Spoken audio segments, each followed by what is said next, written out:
like a investment that I could invest in. Whoa! And was she super hot? Like too hot? Yeah, I sent Justin the pictures. Oh, I got to see what this girl looks like. Oh my God, I need to see. Like out of your league hot? Like you're thinking to yourself, man, I have really scored. I pulled hotter before. I mean, I'm not like super attractive, but like I pulled hotter before. Mm-hmm. You have pulled hotter. That's important. That's important. Did you tell her that right at the beginning? It's his opening line. Hey, I know you think you're all hot and stuff, but I pulled hotter. Wait, so you met on Tinder, and it starts all flirty, right? Just let's get together, let's meet. And then at what point during your chatting does she bring up this investment opportunity? About a month and a half in, just because. What a slow play. Like, oh, yeah, dude. That's what it really got me. And then, like, I just wasn't really thinking. I like, if it was straight away, like crypto, then I would have said, like, oh, yeah, it's a scam. But then she was, like, posing as, like, a financial analyst and saying that, like, oh, I'm doing this, too. Who's Monkey Jesus? Is she Monkey Jesus? I'm looking at these pictures now. Is that her name? I'm Monkey Jeebus. Oh, you're Monkey Jeebus. Got it. Yeah. I was going to say. And you got hotter than this girl? Because she looks AI hot. This girl like is hot. Super hot. You thought this girl... Mama. Oh, mama, indeed. A gusha musha. We got to post this... I mean, this woman probably doesn't realize her pictures have been stolen. And do you think that this woman is real at all, though, or because some of them they'll just create an AI image of a hot person? Because every time we were gonna like meet or something like that, I was working, or she was saying that she was working late, and then had to like wake up early. So then, were you sexting with each other? Like, was it getting pretty heated through text and stuff? No, it wasn't like that's why I kind of like I didn't fall for it right away. Uh-huh. I fell for it, but I didn't really think it was a scam at first because it wasn't like she was sending me nudes or anything like that. You know, it was just like we were gonna meet up and then see how things went and all that other stuff, and then it just led to a bunch of excuses about not meeting. Like, that her parents had a accident at home, and then she had to go visit them, and then so they had to put off the meetup and everything like that. But after all of this, after a month and a half of flirting with this girl, and she is a bona fide 10. I mean, you got to post this girl on our Instagram. She is. I would fall for this game. Even just today, if she messaged me later today, and I'm a married man, I would still be like, I'm so sorry about your parents. I'm interested. Let me give you some money. I'm interested in your investment opportunities. She said to you, after all of it, she just randomly brought up, hey, I'm involved in a cool investment opportunity. How would you like to get in on it with me? Is that what she said? Yeah, basically. And then I got returns out of it for a while until they just cut me off because they said she was like saying like, oh, you could earn like 40% more if you pledged like a certain amount to the mining pool. And what were you mining pool?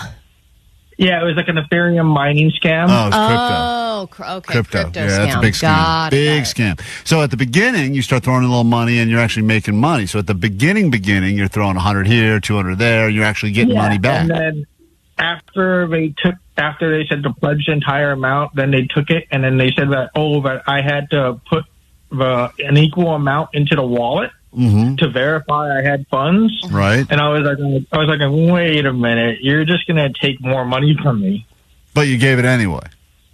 At first, yeah, but right. It's so never good when you know it's a scam, but you still go. When I tried to withdraw it after the thing, I couldn't get it out. Oh my God! So I contacted the wallet. I contacted the DeFi wallet, and then they said like, yeah, you were probably scammed. Oh my God! And so what? Was that your whole savings? How much, was that everything you had? He got me basically to dump my savings into a thing I could withdraw. Monkey Jeebus. Monkey Jeebus. It happens. I'm dumb.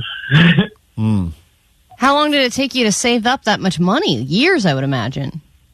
Yeah, I had it saved up because I was working, and then I was taking care of my mom for a while. Oh. And then basically I was getting by this like I'm into collectibles, so I was buying and selling collectibles and making enough money off of that. But then she was like, oh, that's not enough. You need to do this. And I was like, oh, okay. Yeah. Well, Monkey Jeebus, do you still talk to this woman or?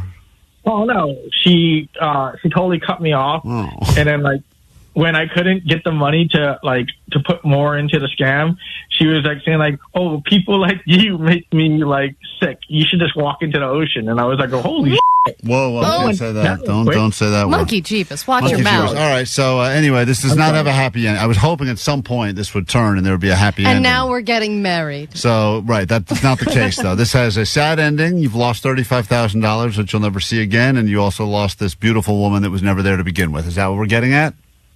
Yeah. Okay. It's a valuable lesson we can take from this. And she was hot, though. Still worth it, just for those pictures. I mean, I just got to look at those pictures for free. I feel like I'm a big winner in this one. But I'm really sorry. That sucks for you, Monkey Jeebus. I really feel bad, and thanks for sharing the story. I know a lot of people, once they get scammed, get super embarrassed. I've fallen for quite a few scams, as you know. And the worst part about it is telling everyone here, because then they make fun of me. So. And when you repeat it to somebody, you realize how ridiculous it is. Sounds real stupid. Yeah. All right, well, Monkey Jeebus, Allie would like to go ahead and give you $35,000. Allie, and some pictures of me. Very generous of you, Allie. Very nice of you. I'm not going to do that. Hold on 1 second, and I'm sorry. That's terrible. Oh, man. God, that's so much money to just give over, too. To be all right, and you have the idea that you're going to double it, right? That's the crypto way. Beautiful slow play, though. Took a month. That's props to the scammer. That is a long investment. And imagine how many other fake people she was investing in as well. It's very time consuming.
Show. 106.7 KROQ FM in HD Pasadena, Los Angeles, Orange County. This is the world famous KROQ. Oh, hell yeah. Welcome to the Prequen. Yep. Thursday already? Yep. All right. I lost track. Good morning, and how the hell goes it? We are Klein Alley Show. Nice to meet you. Thanks for letting us hang out in your ear holes for a little bit. Or today, I'd recommend checking out that live stream on YouTube. Very exciting show. Some teases already up on the socials as to what you'll be seeing in the studio today. Big time exclusive guests that you're only getting right here. And if you don't know what I'm talking about, check out Klein Alley Show. Or as soon as Johnny gets around to posting it, you'll see exactly what we got cooking today. Oh, it's up. Oh, it's up. Great. It's up. Even better. So we got lots to get to on the show. Your spots on standby boarding lists for some international travel. Also, if you are a parent of a Girl Scout, we know that cookie selling season is a lot of stress on you because, as we've learned, even though it's the kid's job to push the cookies, really it comes down to the parents, their connections. And it's easy for parents to be competitive and compare yourself to other parents and their children, and then you need to be the best. At some point during the show today, we were going to spend hundreds of dollars on cookies. Hundreds of dollars. Was it that much? Oh, yes. And we are going to let parents of Girl Scouts battle it out. So if you really love your kid at all and you want to be able to brag to them when they get home from school today, I was able to sell those losers on the radio $500 worth of Thin Mints. You'll have your opportunity coming up later this morning as parents of Girl Scouts will be able to truly try to outsell each other to get all of our money. Well, why stop with just buying cookies? We should also be forced to buy the least popular cookie. I mean, if you think about it, Thin Mints are always reigning supreme. It's easy to sell Thin Mints, but what about all the crappy ones that no one ever buys? The trefoil, is that still a thing? Yeah, we should buy all trefoils or whatever. Remember when they tried to, I think they finally discontinued them, but those rah-rah raisins? Yeah. Oh, man, what a... No one's rah-rah. Yeah, that was a rah-rah regrettable decision by the Girl Scouts right there. So anyway, that'll be coming up later this morning as well. And, of course, the two biggest guests in all of Southern California on the show at some point today. This could be, without a doubt, the dumbest thing that we have ever done. Not could be, Allie. Will be the dumbest thing. I mean, Even just testing it out this morning, I was like, what are we doing? In fact, we had to get here early to test out this dumb thing was crazy. So we got the fact that I spent money on this. That is the most shocking thing. On a Thrifty Thursday, imagine that.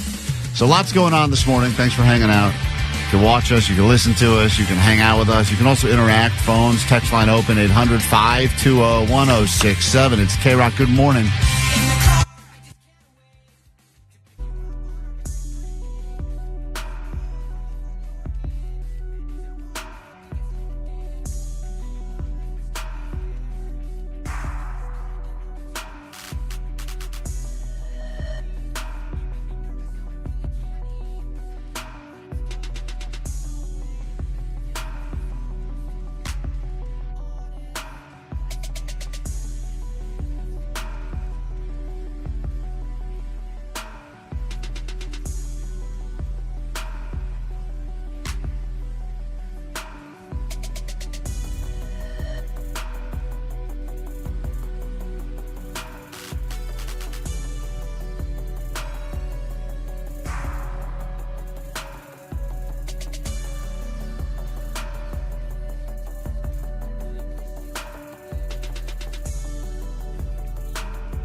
KROQ. We are Klein Alley Show. In just a moment, chance for you to call in, win $100 of Allie's money on a Thrifty Thursday. No better day to take her cash than today. If you would like to join us, the number is 800-520-1067.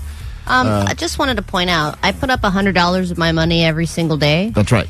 I've also spent a considerable amount of money on this dumb bit later, and you've promised that we're going to spend hundreds of dollars on Girl Scout cookies today. That's right. So does anyone else want to chip in? Or I got $1 on it. Okay. Thank you, Omar. Thanks, Omar. You're welcome. Mr. Generous. And 50 cent from Jake. So Great. we got $100, $1. Oh, wait, no, 25 cents. 25 cents from Jake. So there you go.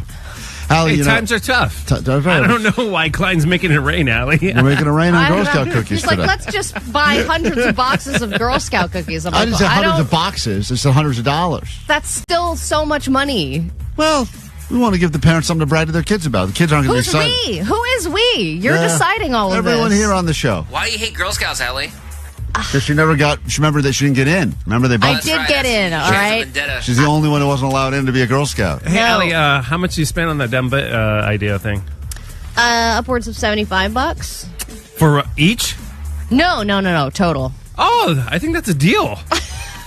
It's not a deal. I was. I think it's a good deal. Bargain. I also planned on returning all this stuff, but I don't know if that's possible anymore. So I think I'm no. just going to eat the money or have it be. Is it because Klein sullied it, or? No, her kid broke part of it. Yeah, already. as soon as it opened, my kid broke part of it. Yeah. But I do Okay. think I can utilize it in other ways. We'll see. Other ways? What other ways in a dumb radio bit are there? What? This will I'll be get creative. the stupidest Okay. thing we've had. Well, this is the same week we've done Tone Deaf for Deftones, and this upcoming thing we have planned for later today will be dumber than that by 1,000 times. Yeah.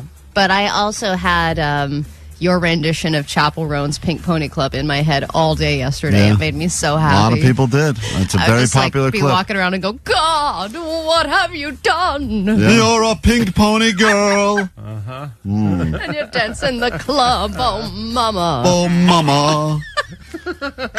Played part of that for my kids because they actually like Chaperone, and they go, Dad, Stop. this is the worst thing you've ever done. And I said, trust me, wait till tomorrow's show. Allie bought a bunch of costumes. Yeah. It's going to be so much I'll worse. show you. I'll show you. That Worst thing I've ever Chaperone done. was free. You want $100 of Allie's money? Now would be a great time to call. We'll Just come take back it. in a second. She loves paying the people on a Thrifty Thursday. Let's go ahead and bankrupt this bitch. 800-520-1067. If you'd like to play, 5 questions stand between you and that fortune. All about the news, and that is next. Join the Mile High Club. Heck yeah, let's go. How would you like to join the Mile High Club? Oh my God, thank you guys. It's the KROQ Mile High Club. Get lucky and see your favorite KROQ bands in places all over the world. Destination 7. Go emo while exploring the Gothic Quarter. Take a dip at one of the best beaches in the world. And snap a selfie with a Picasso. When you flamenco dance your way. To see The Offspring in Barcelona, Spain.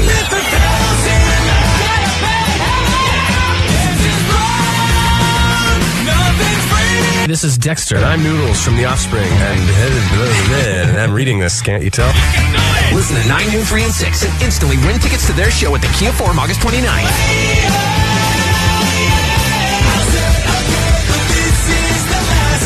You'll get on the standby boarding list to see him again in Barcelona.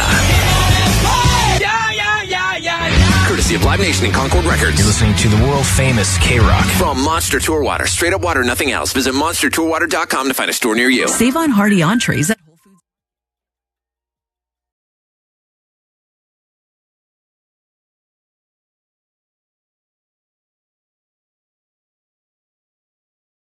How would you like to live forever?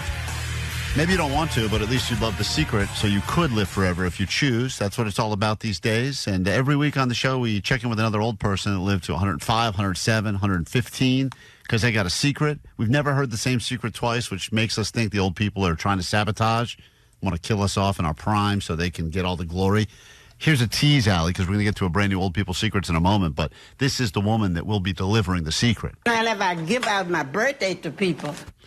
Oh, my Lord. So get ready, because it's not always easy. We need translation. If you're listening, listen closely. Turn the volume up. And let's go ahead and figure out how we can live together forever with this brand new Old People Secrets.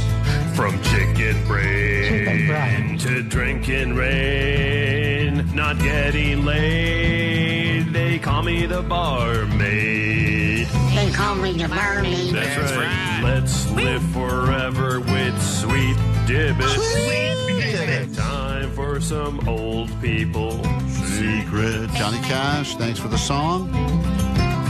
Let's get to it. Let's meet the woman, then we'll go ahead and guess the secret. You're more than welcome to play along. Most of us look forward to retirement, spending our golden years traveling or just hanging with the grandkids. But one Memphis great-grandmother is getting ready to celebrate her 100th birthday and still taking appointments.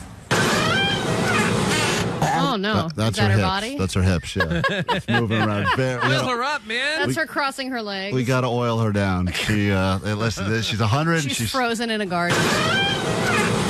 I work because this is what I've enjoyed doing all my life. Now, this is one of those sad stories. It's supposed Heart to be surgery. That's right. I'm still doing it. It's supposed to be inspirational, but it really seems sad. She's 100, she's about to turn 100, and she's still working every day. From a little girl, I always loved messing with my sister's hair. They had beautiful hair. Oh, my God. And I always enjoyed doing this. She's a hairstylist, and she's 100. And would you let anyone who was at that age, No. shaky, etc., handle scissors by your eyes, ears, head, etc.? No, and I've even done my own hair and done a horrible job, and I would still rather give myself another haircut than let this woman do it. And we've seen Allie's haircut she gave herself. It was the most regrettable mullet in the history of hair. I wish I could say a 100-year-old did it, but it was me. You should change the story. And that way everyone would make fun of you, and you go, you know what? I supported this woman. Callie Terrell loves making women look and feel good. Hey, look, we With can the same hairstyle. That's what I think when someone's like a really old hairstylist, they have like 5 things that they can do, and they just never change. You're getting a gray afro. You're getting a gray afro. And my grandma had the biggest gray afro. And every time she would go and say, I got my hair done again, I'm like, Grandma, it's a gray afro. Yeah, exactly. It's just a big puffy gray thing. It's the Golden Girls haircut. Right. I feel good. Oh, when I do it again, maybe pay more. So this is going to be tough to figure out the secret because, as always, the old people are kind of hard to figure out. But I think that's part of the magic of the old people's secret is that you feel like you're deciphering a code. Yeah, I know. It's So like here the we Da go. Vinci Code for old people. Here's just a little bit more about her, and then we'll lock in on what we believe her secret is. Mrs. Terrell now only works to keep busy and to satisfy a few longtime customers like her daughter, Inez. She's 99 years old and anxiously awaiting her 100th birthday in November. That's so tough for her daughter. To say I don't want to get my hair cut anymore with your mom. I know. It's just like, my mom's been cutting my hair for 60 years or whatever. She probably goes to another place right after to get it fixed. Right. And if I give out my birthday to people, you have to pay for it. 100. How about that? I don't know what that was. I think it's a joke, but that's another thing that I love when they do these interviews. If they try and make them sound funny, because it makes them sound like they're sharp. That's how and she cool. charges for a haircut. Oh, is that what she was trying to say? I thought she was whoring herself out. Well, I didn't understand. Yeah, what was she saying? You got to pay for it. Pay for 100. 100. So everything's 100 now? How about that? Her zeal for life is amazing. By the way, and imagine 45 minutes of that while you're getting your haircut. Jesus. I have to give them back. Her zeal for life is Can you cut my ears off while you're at it? amazing, and so is her work ethic. She rents space in a salon now, but once had her own thriving business. Now, this is the saddest part of the story, I want to warn you. There is no salon. She hasn't left her room in 6 years. This whole thing is a figment of her imagination. Wow, it's an M. Night Shyamalan movie. Everyone's playing along. Hi, come on in. That'll be $39.50. It's really a sad, Here you go. sad story, yeah. And then they hand her a couple buttons, and she goes, thank you for my pen. Tip. She's outlived almost all of her customers. Oh, God. This is sad. Because she now. got shaky with the scissors. Yeah, they all died of stabbing wounds in their necks. People my age that I used to buddy with, I don't have a single one. I was in a bridge club. I'm the only one in the club that's living. So you got to start looking at her. how do you play bridge? You're just one person. it's it's just a bridge her. to the afterlife. That's the Rainbow Bridge. That's right. All right, so here we go. It's time for the secret now. We've learned a little bit about her, Allie. Here's what they say. All right. Work is part of her secret to longevity. Just part of it, though. What is the rest of the secret? Okay, you want to live forever? You got to think like the elderly. They know the secret. What is it? I think she wants good conversation. I bet she chats it up with all of her clients, or used to, and that's what makes her feel young and cool and happy. All right. Good conversation. Omar, what's her secret? Working, staying busy, but also, just listen to her positivity. You have to have a positive outlook on life. Yeah, the old people love saying that. Oh, Jake the Nerd, what's her secret? Hey, I gotta stay young at heart. Okay. Thank you, Jake. He waits all week to do his old person impression. It's a good impression. I think he set the same. Pull the clips of him doing just his old people. Oh, my God. things. It's always back to back secret. It's always the same. Good family. He puts no thought into his actual guess. He just puts his thought into the I think impression. sometimes he just grumbles. Yeah. And we're like, okay. This is what she said. I'm not used to just being up in the house. See, I work so long. I've just been around people. So I enjoy being with people and doing something exciting. See? There you go. Being around I sound people. just like her. Yeah, you almost nailed it. You kind of did. All right, that's it. We'll take a quick break. Now you can live forever. Just be around people, and you'll live until you're very old. Except it sounds like all the people she was around are dead now, which is a weird thing. 'Cause every group she was a part of. I know. My clients, my bridge club, they're all dead. So Exactly. Netflix, She's the only one left. looking at this woman, I think she could have a suspicious past.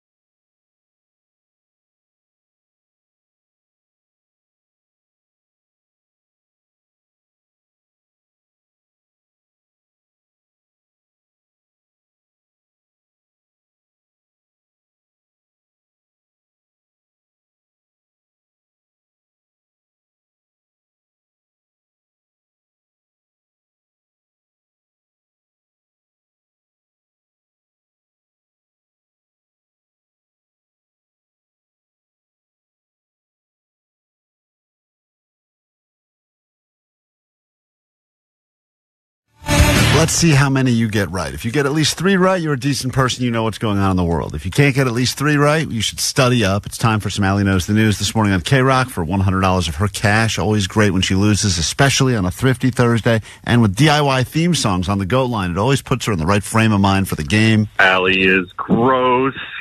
And tone deaf or Deftones is cool. Right. Let's find out why Allie knows the news. Beautiful. Yeah, definitely. All right. Good stuff. Thank you for the songs. As always, the GOAT line is there if you have something you'd like to sing while sitting in traffic. 844-956-GOAT. Can't be confident for too long. No, I can you be cannot. confident from the moment I wake up until 6:23 a.m. There's a message, actually, I'll play for you after we get through this round of Allie Knows the News that will give you a whole nother part of your body to focus on that I don't even think you knew people were noticing. That's a good one. It is. You heard the message, Jake? Yeah. It's fascinating. It's a good one, like literally I have a good body part? No, oh no. Oh. But ever since I heard this message, I never even thought about this. When I look at you, I never even thought about it. Then I heard the message. Now, it's all I can focus on. Great. We'll get to that coming up. But first, let's say hi to Jake in Santa Clarita. Good morning, Jake. Good morning. Sweet dibs, you guys. Sweet tips. I will call you, Jake, on the phone, the audio sniper and the arbiter of sound. Audio. No, I'm talking to this Jake on the phone. He gets all the nicknames you wanted. This Jake on the phone is the ace, as far as I'm concerned. The ace! This guy's the ace. Baby. All right, we got 5 questions here. We will ask them to you as soon as Allie leaves the studio. Answer them quickly, confidently, and accurately. And let's see how you do playing along. If you would have won, if you had been on the phone right now, would you be $100 richer? The Hobbit is leaving. There she goes. She's out. Let her go ahead and get out of there. Run, villagers, run. Let's get into it. It's time for Allie Knows the News. Allie knows the news. Canada claims it is pulling some U.S. alcohol off of shelves, particularly this brand, which they say is even worse than the tariffs, is the fact that you can no longer buy this alcohol in Canada. Which brand is saying bye-bye for now? Bush? Question 2. L.A. County is suing who exactly over faulty equipment that they believe sparked the wildfires? LA County. Who's L.A. County suing? The tow truck people. Tow truck people. We go to question number 3. This actor claims that he's paying for prom tickets for all the kids that were affected by the Eaton fire. Which actor is going to step up, buy everyone prom tickets? Taylor Swift. Question number 4. This Charger has been released, a 5-time Pro Bowler, and is no longer going to be on the Los Angeles Chargers. What is his name? Samuel L. Jackson. And finally, I don't think you'll get this one because you've had trouble with some of the easier ones, but Lester Holt is out at NBC's Nightly News. What is the first name of the person that is now in? They've announced who will be the replacement of Lester Holt. Only need the first name. Phil. Still? Phil. Phil. Got it. Okay, fair enough. That sounds like a guy I trust with my evening news. And now here's Phil. Let's bring Allie in. We'll score it together. Sometimes you think you know what's going on in the world, then you get on the phones, and you crumble under the pressure, which Allie loves because she gets to keep her money, but let's see how she does. These are all technically stories happening in the news, things that have taken place over the last 24 hours plus. Allie, question number one. Canada is starting to pull a bunch of U.S. alcohol off their shelves, particularly this brand. They're saying will be off the shelves in Canada, which Tito's? is worse. Tito's. Interesting. That is not correct. It's a U.S. brand, though, isn't it? U.S. brand. He said Boosh. Not correct. Jack Daniels. What's more American than good old Jack Daniels? Saying they're pulling it off the shelves. You can take it off the shelves. In Canada, they're all bummed out about it. They love drinking that whiskey, and they say now they're saying it's worse than the actual terrorists themselves if they can't get their Jack Daniels. We go to question number two. L.A. County is suing who over faulty equipment that they believe sparked the wildfires? Oh, SoCal Edison? That is correct. Jake guessed it was tow truck drivers, which was a strange guess, but Ali goes up 1-0. We go to question number 3.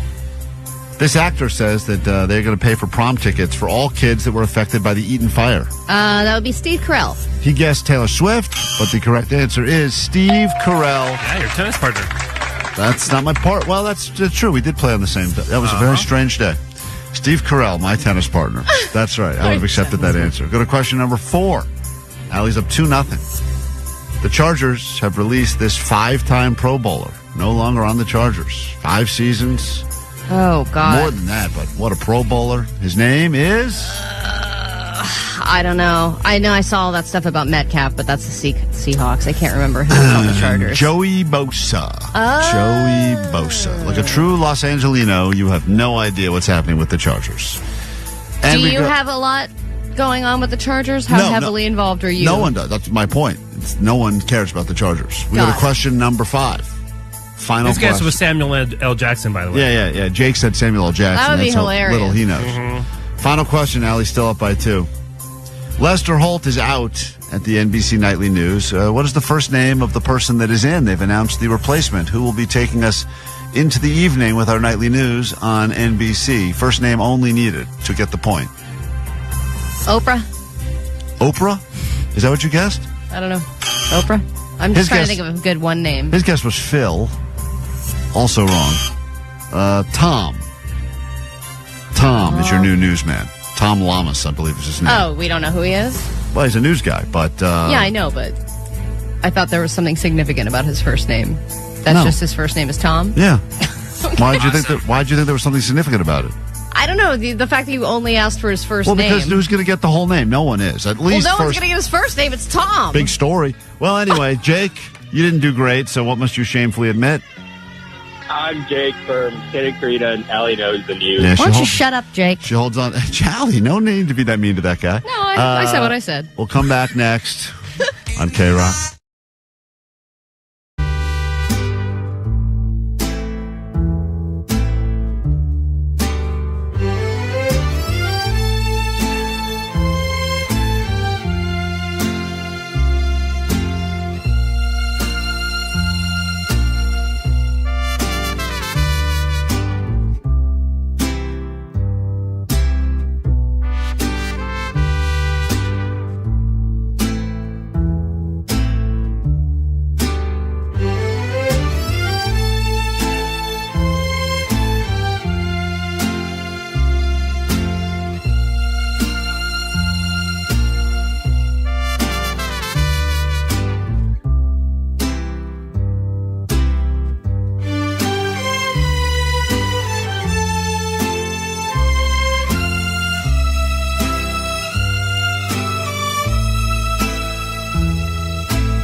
We are Klein Alley Show. Greatly appreciate all the interaction. That's why the phones are here. That's why the text line is here. That's why the GO line is there. 800-520-1067. If you've never texted the show before, we're live and interactive. Hate to be the bearer of bad news, but a lot of radio shows, even ones that are on right now, have been recorded ahead of time. They're not actually live. They're potentially doing shows in other cities. We are sitting right here in Los Angeles, California, doing the show for you, which is why the interaction is so greatly appreciated. And if you listen closely to this message, Allie, you will learn something about yourself that I don't think you knew. But now that we're on YouTube as well, people are able to study all parts of our physical bodies. And what we're wearing, because I felt really good about my outfit yesterday, and then I came home feeling very dejected. Yeah, that's how the show is. We come in feeling great, we leave feeling terrible. I thought that I had covered every body part that I felt self-conscious about. Like, I'm very conscious now of every part of my body that doesn't measure up properly or is disproportionate. I mean, we've talked about the wonky boobs and the cankles and the wonky legs and the weird eye. My ugly feet. And the 5 head. I mean, there's a lot of things that have been covered on the show, but I never heard anyone talk about this. Hey, guys. I'm just calling in to see if anyone's checked out Allie's neck in the official Klein Alley photo. It's kind of long, freakishly long, maybe. I don't know. I just can't stop staring at it once you notice it. It's like the weirdest Photoshop you've ever seen. So, yeah, take a look. Her forehead's supposed to be the star, but... There's someone else in the background. Oh, my God. There's somebody else chiming in about it? Other parts of your body as well. This was like dinner conversation last night between this couple? This guy called in about the neck, and then she's in the background going, don't forget about the forehead. Her forehead's supposed to be the star, but... I think it's the 5 neck. I don't know what you call it. Anyways. Laugh it all right, up. love you guys. Wasabi. All right, thank you for the call. Greatly appreciate it. Well, I'll have you know that this long-necked freak did finally get hit on at the gym, so you all can here we go. be quiet, Was it a Laker again? No, it was not a Laker. Before you tell the story, the last 2 times you were convinced you got hit on was one time in traffic when a man in a purple car cut you off and you were convinced a Laker hit on you, and then one time at Trader Joe's when you were returning, I think, fajitas or something. Tortillas. That you claimed they were so nice to you that you thought you were getting hit on, so much so that they had to put up a billboard. Well, I was done with my order. I had already paid and everything, and it was like this guy wouldn't stop talking to me. Right. I was like, oh, my God. They literally had to put up a billboard after we talked about it that said, at Trader Joe's, we're so nice you'll think we're flirting with you. Yeah, okay. Well, there was another girl at another sandwich place who made a lot of prolonged eye contact with me when she was checking me out, and I think she was checking me out. But this really did happen at the gym, and yes, I have become a member at my local YMCA. I did officially take my first shower there, which I think will be my last after I saw that mystery clump of hair in the drain. But before that, I had just Was that there because... Oh, never mind. You didn't shave at the Y, right? No. Somewhere else. No. Sorry, my that bad. was actually a spa that I had shaved and potentially clogged their drain. Yeah, that was another drain. Keep up! Yeah, it's hard to keep up with all the places Allie's been gross. I can't keep track of my clogs. So I went to, I had just gotten off the treadmill and I was going over to do some free weights. And next to the free weights, there is You like free weights because they're called free? Is that why? Exactly. Allie loves it. I don't know cheap. if I have to pay for the circuit training. Right. So I go over there, and right next to the weight section, there is a kind of a long massage chair that you can lay down in, and it gives you like hydrotherapy massage. Whoa. And apparently it's something that does cost extra, so I don't really go over there, but you get a free 3 minutes. And if you like it, you can sign up for the hydrotherapy. So I'm starting to do my little routine, and this man walks over and he goes, "Have you tried this thing, this massage therapy?" And I said, "No, I haven't." He said, "Oh, it's like getting tickled all over your body at once." And I was like, wow, well, that sounds pretty nice. Maybe I'll get a subscription or try it next time. And he said, "Why don't you try it right now and we can sit in it together?" And I was like, oh, my goodness. And so I did kind of have to help him over there because he walked with a cane. But once I helped him over... Whoa. How old? Like old cane or like pimp cane? Not pimp cane. Candy cane? No. Was it a child? I consider your laugh. Why'd you sit with me? Probably thought Allie was Santa Claus. Because you're my mother. Right. No, he was an older gentleman. Yeah, ballpark it. I don't need to ballpark it. I think north of 50? Age is just a number, Klein. North of 70? Far north. Oh, far north of 70? North of 80? Well, he said he has to do the hydrotherapy every day because of his spinal cord. That's kind of starting to fuse together. Allie, but Jesus, this he is said once that again, it really helps him, and he was all over me, guys. This isn't getting hit on. This is called like old people. This is like what old people do when they, no, not when they. Thank you, Jake. When their eyes don't work anymore, they start just hitting. You're in the he wanted assisted living situation. He wanted like a free nurse. You think I'm taking care of him? Yeah, that's what he wasn't hitting on. Don't you sit here with me because I can't sit by myself. Yeah, that's not hitting on you. To say, help me get on this chair because my spine doesn't work. No, he was looking at me up and down too, and I think he would. Yeah, you're a burly woman. If I fall, you could pick me up. Right. Okay. You know what, guys? He thought I was hot, and he was being all weird and pervy with me. Probably thought you were the chair. You didn't know what to sit on. He did not think I was the chair. So you're going to put this. So what'd you do? You're going to put this as a win in your column? I helped him over there, which took a little while, and actually took time away from what I was doing. But I didn't sit fully in the chair with him because you have to like lay down and next to each other, and it was kind of weird. So I sat just like you would in a chair, like sat upright with him for a second, and then. All right. Well, I kind of helped him lift his legs up to the lay part, you know, because he couldn't do that himself either. It sounds bad, but he was hitting on me, guys. I forgot about this, but didn't Allie claim the last time she was getting hit on there, it was just the guy hovering around her to tell her that she had to leave? They were closing. Didn't you remember you thought you got hit on by a trainer there? Well, one of the trainers / workers at the Y was looking at me every time he walked by. He was like lingering, and I was like, whoa, you know, this guy I'm going to finally get hit on. And he was younger than me, much younger. And then he eventually came up and said, hey, are you almost done with your set? And I was like, I don't know. Why don't you tell me? And then he was like, we're closed. Yeah. The more Allie talks, the more I'm convinced she's never been hit on. Well, that's an interesting point as well. I don't know what it is about you thinking that the world is into you. Thanks. Come on. You're welcome. I'm going to find somebody who really thinks I'm hot, other than my wife. Uh-huh. If you think I'm hot, call now. Whoa, look at all the calls coming in. Stop. KROQ, hello? KROQ, hello? Stop it. KROQ, hello? They're calling. I can see it. KROQ, hello? KROQ, hello? Nope. I got a long neck. It's KROQ.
Alley Show. How long would you survive if you went on a hike and things didn't go according to plan and your Apple Watch isn't working and you make a left instead of a right and then you find yourself, as Weezer says here, lost in the woods. Lost in the woods. Because it seems like this is the season where that is happening more and more and more. Well, and yeah, that happened in Joshua Tree, that couple. They were like on a day hike and they almost died. They had to get helicopter rescued. And then there was that other guy who just got rescued after 10 days and he was drinking a gallon of water every single day. That's how he lived. And I also think, and there has been no proof of this yet, but because of how easy it is to get edibles now, mushrooms, etc. And I think that people go like, well, this hike is going to be boring. What can we do to make it less boring? And someone says, we'll take a handful of edibles. Great idea. It is that much more likely that you will realize that we have no idea where the hell we are. And at that point, either you're one of these people that does what you're supposed to do, I think, which is just like stay put and hope that someone finds you, or you just keep going. Well, these are also the people that go. They don't stay on the path. They don't stay on the trail. These are like, oh, I'm so experienced. I'm going to literally create my own path, and then that's why they get lost, right, Allie? See, I think that there are a couple things happening, both having to do with phones. Number one, influencers and Instagram makes us feel like we need to veer off the beaten path to get a cool cliff picture. And that's a fact. Then we're lost. That's a fact. Secondly, if anyone sees a path in your picture, loser. If there's any path or semblance of a path. Unless there's like a cool tree bridge. Yeah, listen, I've seen these people that take pictures. When there's a path there, I go, loser. You got to be in the middle of the woods. You go, oh, all right, that person's cool. Exactly. They know what they're doing. Secondly, nobody is used to finding their own way anymore because of Google Maps. Everyone is just mindlessly following a map that is on their phone in front of their faces. So as soon as you're left to your own devices out in the wilderness, if you don't have reception or something, I think people get lost more than ever now out on hikes because they're so dependent on GPS. So let's see how And their phone has a stupid compass. Yeah, use that. You would think that would, but once again, once our phone dies, gets overheated, batteries, or you're out of range. Exactly. Having an actual compass is the best thing, but a lot of people don't know how to read those. Would not have any idea what that even meant or did. I would probably throw it or try to use it to, I don't know, eat it or something. I think that's what it's pretty easy to use, man. But Omar, it wouldn't matter to me because even if I say, okay, that's north, that you would drink the water inside that means of it. Nothing to me. He'd break it out. Real survival man stuff here. Yeah. And it's poisonous, so that would probably kill him. Whatever. So I want to go out. Good final meal. Oh, man, I'm in the mood for some north. I'm going to eat some north. I don't know what that, even if I had a compass, I'm saying, and it said, like, I don't even know. I've lived in LA since 2006.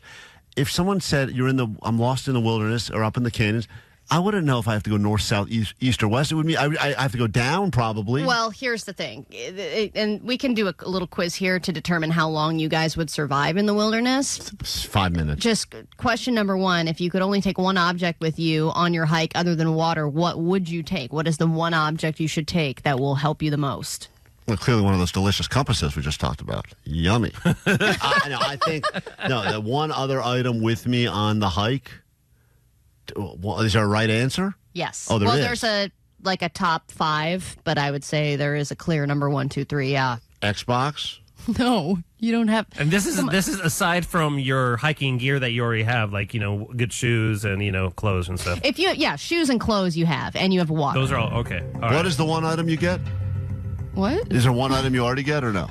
I said water. Just water. Okay, water. I wouldn't take. You're already dead, man. Yeah. Jesus. I would not take water. I would bring take vodka. Mickey's Big Mouth, wide mouth, malt liquor. Okay, Omar, you're going to take this seriously. What would you take? I am taking it seriously. If I'm going to the woods, it's definitely some sort of tool because I think a tool is going to be helpful. I'm trying to figure out exactly what tool would be the best. I was thinking maybe like a pickaxe or a shovel, but I'm going to go with a knife because I think a knife is a good overall utility thing. You could kind of dig a little bit, cut, and I think you could defend yourself and possibly kill some animals. Interesting. I have the answer. Magnifying glass. Why? So you can kill bugs? So you can do that cool thing with the light. It'll be nighttime, dude. All right, what about Oh, you? Jake probably, he's an outdoors guy. He probably knows the answer. By the way, I think this is where Jake is going to live. Jake always looks like he just got found. And when they showed he does. When they showed the guy yesterday that got found after he was missing for 10 days. I was like, oh my God, Jake. I thought it was a picture of Jake. This is how Jake looks every day, like he just got discovered in the woods. His look, that's a good look, man. So what would you take, Jake? The one thing I would take if I was going to be up all night is like beef jerky, some kind of snack. If you have beef jerky, a snack? You're such an idiot. You're going to be hungry. And if you have beef jerky, hang on. You don't know if you're going to be there. If you have beef jerky, the sodium in it helps you not to cramp up. So there you go. How long before you eat your dog? I think we die together.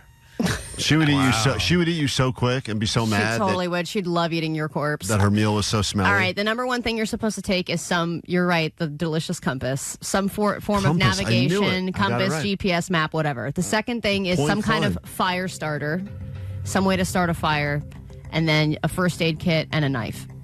Those are the top 4. All right, you're lost on the trail. You got no service. What's the best method to use to try and get back to safety? Trying to orient yourself, get back to your car, whatever it is. Flares. Road flares. Did you pack those with you? Nope. But I would have. That's what I say. God, I wish I had flares. All right, Omar? So you're, I would guess you're trying to backtrack. So you're trying to, kind of center yourself and see if you could spot any footsteps, if anything looks familiar that you passed, and then, head in that general direction and start yelling help. Okay, Jake? What's the question? You're lost. What's the best method to get back to safety if you're lost and you've lost the trail? If you can find water, head downstream. If you're squinting dark, head towards sunset or the other direction, which way your car was. All right. That's what I was saying. Well, you're all dead. Oh, great. You have to. No. This is like the number one reason people die is because they don't know how to get back to where they were. Well, that's all the time we have for this, so we'll give you the answer. You have to create landmarks, create markers. You got to make short little trips and track yourself, and then you can go back to your original location. You go farther and farther every day, and you spread out and make kind of a map of the area yourself. Oh. Who's got that kind of time? Yeah. Well, if you're lost in the wilderness, you have a lot of time. Yeah, but the whole idea is while you're even doing your little journey, you stop along the way, you tie little ribbons to trees and stuff. So if you have to go back. This is after you're lost. You're not just doing this on every hike. I'm done. I'm just jumping off the cliff at this point. There was a story about a woman who died, I think it was 100 meters from the trail because she just did it. She was like, God. I don't know where I'm going. And she just died because she didn't know how to find the trail again.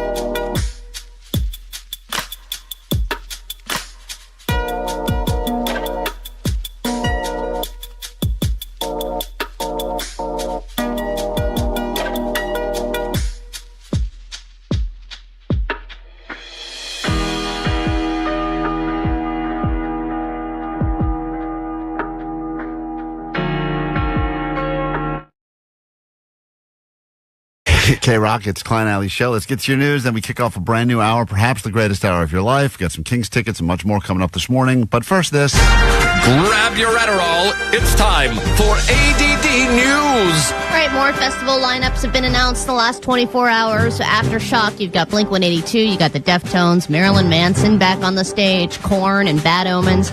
Then you have Glastonbury with the 1975. Deftones are on that lineup too. Doechii, Alanis, Neil Young, and also Olivia Rodrigo. I don't know if we have some footage of her last performance, but it would be great to know what that sounds definitely like. Don't unfortunately, don't. We don't. No! Yeah. Yay. Come on, Omar. No, we don't. I got Chaperone, Mr. Jones, and I think that's about it here. Great. Okay, well, Moving Counting on. Crows is not on any of this lineup. God damn it. God damn. Good. That's great. But what about Firefest 2.0? That's the real question. Firefest 2 is supposed to take place in Isla Mujeres, a Mexican island off the coast of Cancun. It's supposed to take place May 30th through June 2nd. Is it beautiful? Have you been there?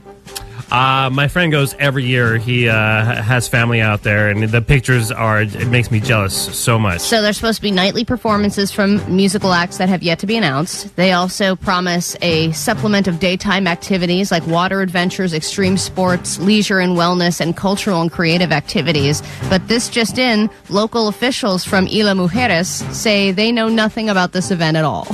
That's the funniest thing ever. Because this guy's trying to, Billy McFarland is trying to say, look, First Fire Fest was a F-up. I got it. But we got it now. Now we got brand recognition. We're going to come back strong. And he's been selling this thing like this Fire Fest 2 is going to be great.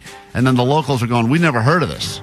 Well, wouldn't that be perfect, though? Because everyone who actually buys tickets and goes to this thing is well aware that they are not going to receive their money back. And they probably would have some kind of internal voice saying, I'm just buying this because it's a joke.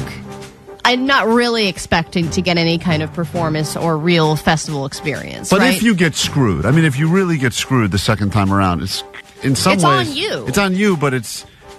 Like, he can't go to jail again for this, can he? Oh, yeah. I think so. I mean, I know technically he can, but wouldn't the defense be like, they were all stupid enough to buy tickets again? Right. Don't the tickets start like at $20,000? They were, I mean, the ones that were supposedly going to be pre-released, I think, were upwards of 5 figures. Yeah, they were like, get in on the VVIP stuff. Well, and that's what, if it worked the first time, even though, yes, there was the 4 years of jail part, that didn't work out, but didn't they make a lot of money? It's just wild. It's just out of control. Like, in some ways, this guy, I think, is a real scumbag. In other ways, I go, this guy's kind of a mad genius. The fact that he has no self-awareness to the point where he's like, people know what I did. I mean, think about it. Multiple documentaries. People either watch the Hulu one or the Netflix one. Never knows what happened with Fire Fest. Yeah, and the amount of unwavering confidence it takes to just do the same thing all over again. Do it again. And people are probably buying them again, which just shows you can never outdumb the general public. And we'll prove that to you live on the radio in about 5 minutes when we do Allie's stupid bit. Speaking, it's not my bit, it's our bit. Are you walking away from ownership of this already? I'm separating myself very quickly from the bit upcoming. Speaking of fire, there are still a-hole arsonists out there, but it's always nice occasionally when it comes back to bite them in the ass. And, we talked about the people who intentionally set fires, especially around the wildfires when those were happening, and how those people should be set on fire. An arson suspect accidentally did set himself on fire, trying to start a fire in Riverside County. He was I think trying to set fire to a car and a house, and because he's an idiot, the fire destroyed the car and had moderate damage to the house, but set the guy on fire, and then there was Ring doorbell footage of him on fire, which obviously led to them being able to catch him. Yeah, I'm a big fan of any arsonist that gets caught doing arson being lit on fire, and I think that is enough of a deterrent that people would potentially think twice before trying to start fires. Yeah. You see a couple videos of people getting lit on fire. Apparently, it's one of the most painful. I think it's the most painful way to die. And if Smokey the Bear was really going to up the stakes, that's what he would be threatening. It's not like just you can prevent wildfires. See ya. He's like the cartoon bear. You're like, that's not threatening. No, he should be like, I'm going to set you on fire. Mascot should be a guy on fire. That's like, don't do this, because this is what will happen. This is you. I'm a big fan of that punishment. I don't know why we're not pushing to go to this event every year and do wall-to-wall coverage, but there is an event called Live Moss 2025. It just happened. It's Taco Bell's second big event where it's like, there's a lot of conferences and conventions out there, but this is where they unveil a bunch of new menu items that they plan on rolling out, also experimental things that are coming out of their test kitchen, and these are some of the 14 items that they released at Live Moss 2025. The rolled poblano quesadilla looks like a big long burrito with chicken or steak inside. The grilled cheese burrito, the flamin' hot burrito, those crunch wrap sliders I was telling you about, the queso crisp taco, well, the shell is made of hardened cheese, the queso fundito rolled chicken taquito, a short rib chili relleno burrito, a brisket taco, and an oversized grilled taco dia. I think That's right. That's a great addition. That was in the test kitchen. I like that last one. Jake just tried. Jake, what's the one you just tried? Jake got all the sliders, excited. right? Those sliders are great. Yeah, Jake loved them. They also have, Klein, a new Mountain Dew Baja Midnight. It's a purple drink. Oh, cool. You know what that means. Baja Midnight makes you think sleep. Baja Midnight makes you think sleep. Don't drink that thinking it's going to help knock you out. I know you're confused because it says midnight, it's purple. You're going to probably chug one of those at Taco Bell. I think it's going to put you down, but unfortunately it'll keep you up. Big They rager. would definitely want to keep people up to keep going back to Taco Bell. By the way, someone on text line goes, it's not a story that Jake tried the new Taco Bell item, Fat Jake. All right. It is still.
KROQ. Good morning. Welcome to KROQ. And how the hell goes it? The Prequent is officially here. Rained a bit yesterday. Today, I don't know. I looked at the forecast, which I never do, because I thought we were getting bombarded. All the warnings we got yesterday, I just assumed it was going to be just nonstop monsoon. But apparently today, nothing. No, I think it's going to rain later. Yeah, I think it might rain later, and then it's going to be fine for the weekend, and then more next week. Well, let's check in with our weather girl. We should. Thunderbolt and Lively very, very frightened me. Okay, there you go. There's your official weather update. Thank you. In fact, we should check. We don't really do this often, but let's check in with our weather girl up in the official KROQ weather chopper. Whenever you're ready, Vanessa, please what give us. What does it look like out there? There's a lot of wind. There's a lot of rain. Vanessa, we don't. Real Vanessa, we don't want you. Stop talking. Now I'm actually into this, though. You're ruining the bit. I just want Omar. All right. But yes, Vanessa, what does it look like from up there in the chopper? Real Vanessa? No, Vanessa. Fake Vanessa. Oh, okay. All right. Here we go. Thunderbolt and Lively very, very frightened me. All right. Why are you making fun of my bit? That's a great bit. If you like dumb bits, you'll want to stick around. We've got a tease as to what's about to happen here in the KROQ studios, celebrating the birth of our newest citizens in Southern California, the Eagles, born in Big Bear, Jackie and Shadow. They tried and they tried and they tried. And Allie, as someone that's had their own fertility issues, you can only appreciate how great it is that after years of trying, they were able to pop out some beautiful little birds. Well, they're not beautiful. They're really ugly. They're ugly now, but I'm sure they'll grow up to be beautiful little birds. Yeah. But we wanted to do something. We did not. Excuse me, you were fully on board with this. So don't try and walk away from it now. Until I saw the costumes, I was on board with it. Now the costumes make it even better. If you don't believe us or you want to know what we're talking about, you can head to our socials at Klein Alley Show, or better yet, head to the YouTube stream, because in a moment you will see what we're going to recreate the birds attempting to feed each other. Well, that was the big news yesterday. It was their first feeding. Mm-hmm. So, it was awesome to see. It was awesome. It was like they were, I don't know what it was, a rodent or something, but they were picking parts out of the rodent body and putting it into the bird mouths, and then the birds were fighting over it. It was crazy. And then now there is a storm.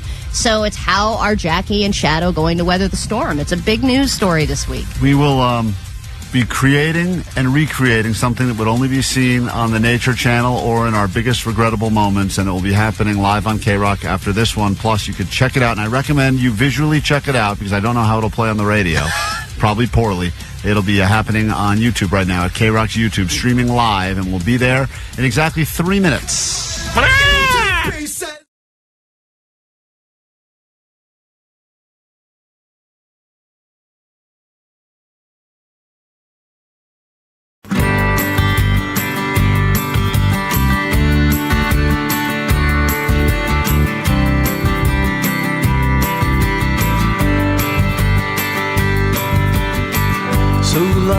I've been waiting, girl, you know I've been anticipating for the day you'd come my way. Now you're here and I got to say, hey, you're my adrenaline, you're my fire. Girl, you make me want to reach up higher. No star is too far.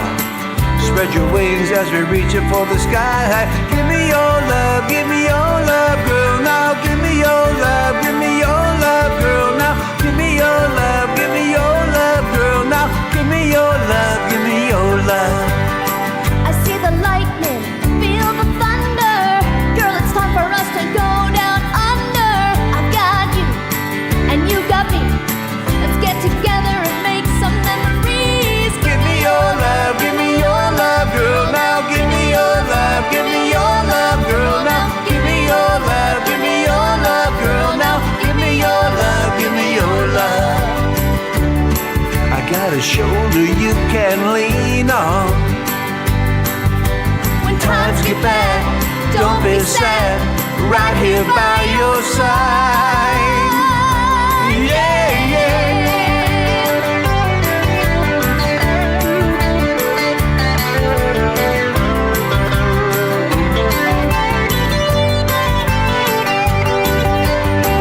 True love's so hard to find.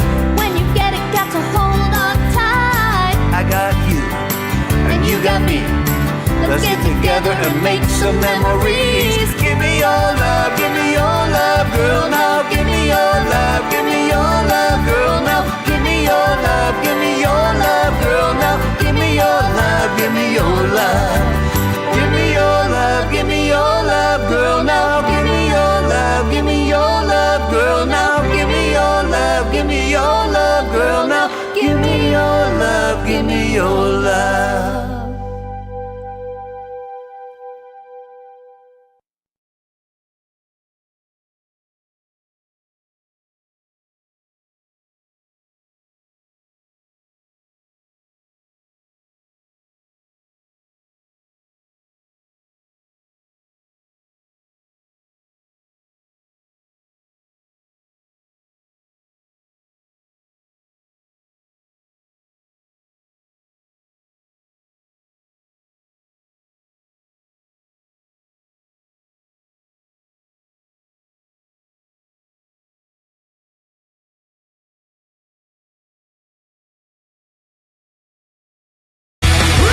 KROQ, we are Klein Alley Show. Although currently we are dressed as eagles to celebrate the greatest story to happen in Southern California in some time, the birth of the babies of Jackie and Shadow.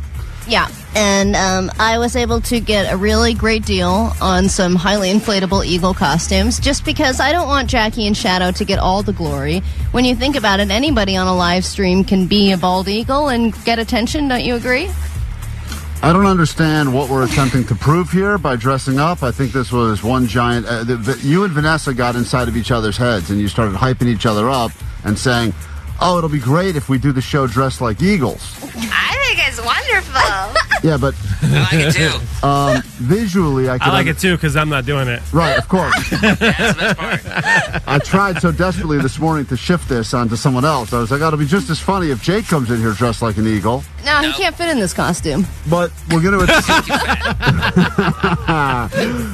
attempt to, I guess, feed each other now. Well, yeah, because like I said, the big story yesterday was that they did their first feeding, and obviously it's fascinating. I mean, Omar, you've been gripped by this, right? Oh, yeah, You're one I of love it the to death. 80,000 people that have been watching Jackie and Shadow and seeing how their eaglets' lives are starting out. So why can't we get in on some of that attention? I guess we realized that, God damn, I hate this thing. This is so loud. What I realized is that people are obsessed with watching cams of eagles, and since our YouTube, live YouTube is kind of new, what could we do to maybe steal some eyeballs away from the much more popular eagle cam?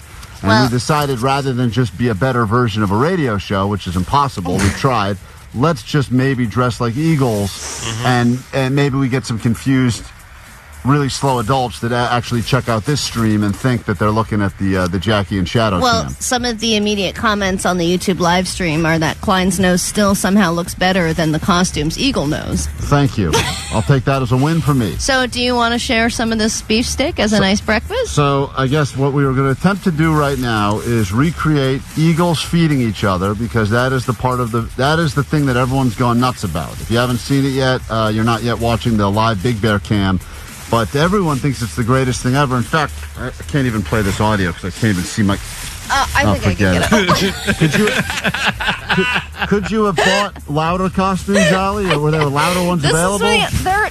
Look, there was another one that was really, really good, but it was like $200. And these ones were $37. Well, you got everything you paid for here. Okay, hold on a second. If you are wondering why it sounds different in here, it's because we are currently encased in eagle suits.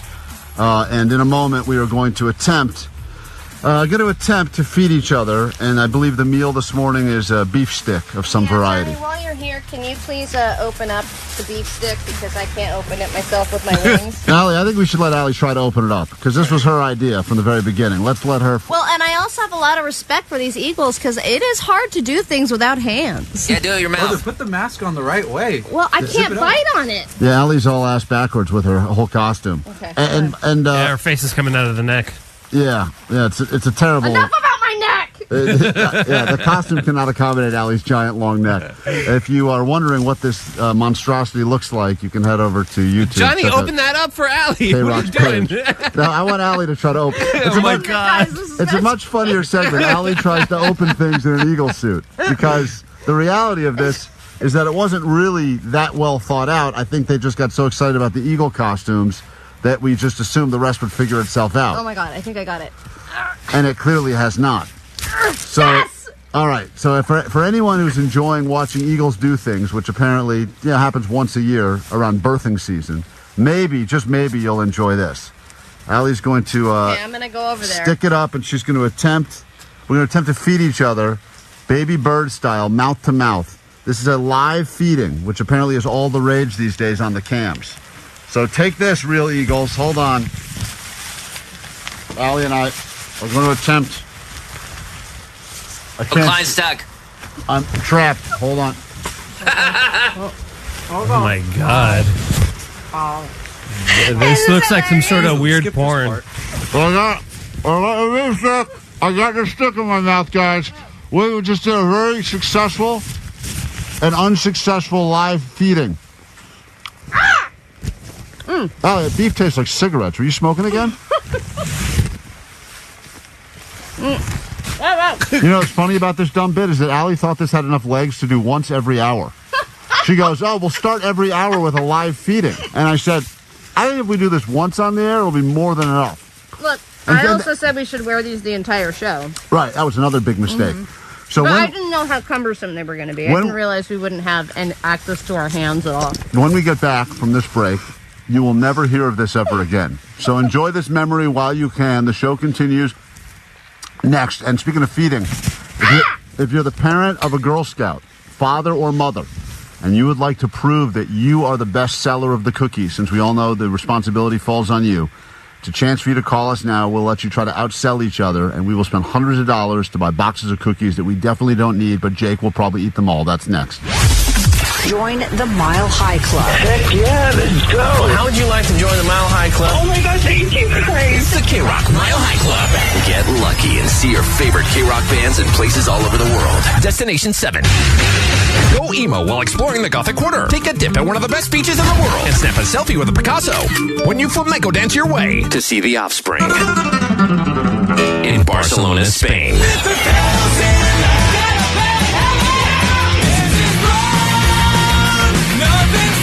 This is Dexter. I'm Noodles from The Offspring. And I'm reading this, can't you tell?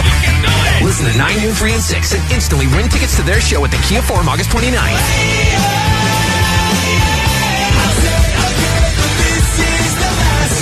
You'll get on the standby boarding list to see him again in Barcelona. Courtesy of Live Nation and Concord Records. You're listening to the world famous KROQ. From Monster Tour Water, straight up water, nothing else. Visit monstertourwater.com to find a store near you.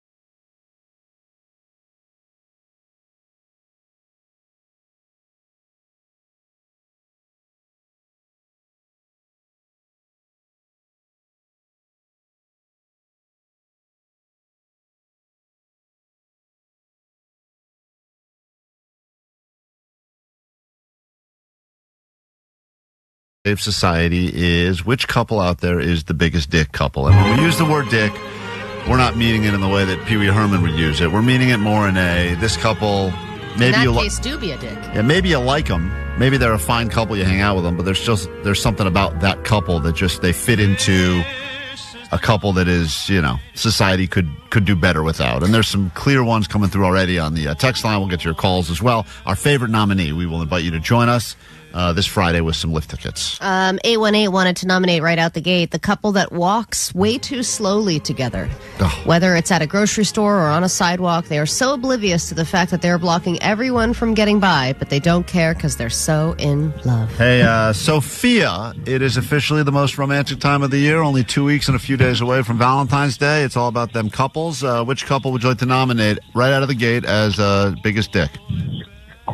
All right, here goes to Maria and Dan. Well, you don't have to give specific. You have to give specific names. You suck. But what? Yes. What did Maria and Dan do that you think make them a terrible couple? Okay, so I didn't mean to do that. Okay, when me and Maria we make plans. And without any notice, she brings along her boyfriend. Okay. Oh, yeah, the invite without asking. Well, I don't like that either. It's the couple that can't do anything separate. So even if it's clearly an event where it would not be a couple event, it's always the one couple that for whatever reason shows up together. But they don't say anything in advance, No. like that the boyfriend's going to be there. Right, and it was probably pretty clear. Like she was thinking, girls' night, we'll get drinks. And they're like, oh, there's Dan. And let me Thanks, guess, Maria. Dan's boring. Yes. Okay, great. We got it.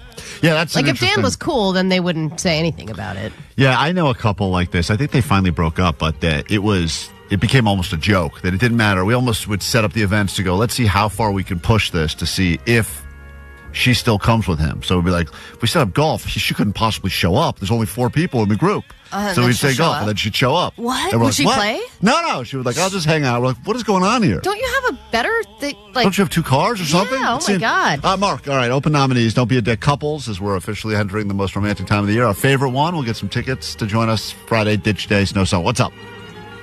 Yeah, the couple that shows up to the function, like already deep in conversation, and then when you get there, you can't even add to their conversations because they're just constantly going at it. You can't even add to anything that they're saying.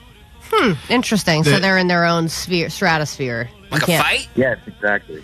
Well, fighting couple is a different sort of couple, I would argue, than what he's saying. He's saying a couple that is kind of oblivious to the fact that now Other people have entered the conversation. Others around now, and they're Right. still kind of in that A-B conversation.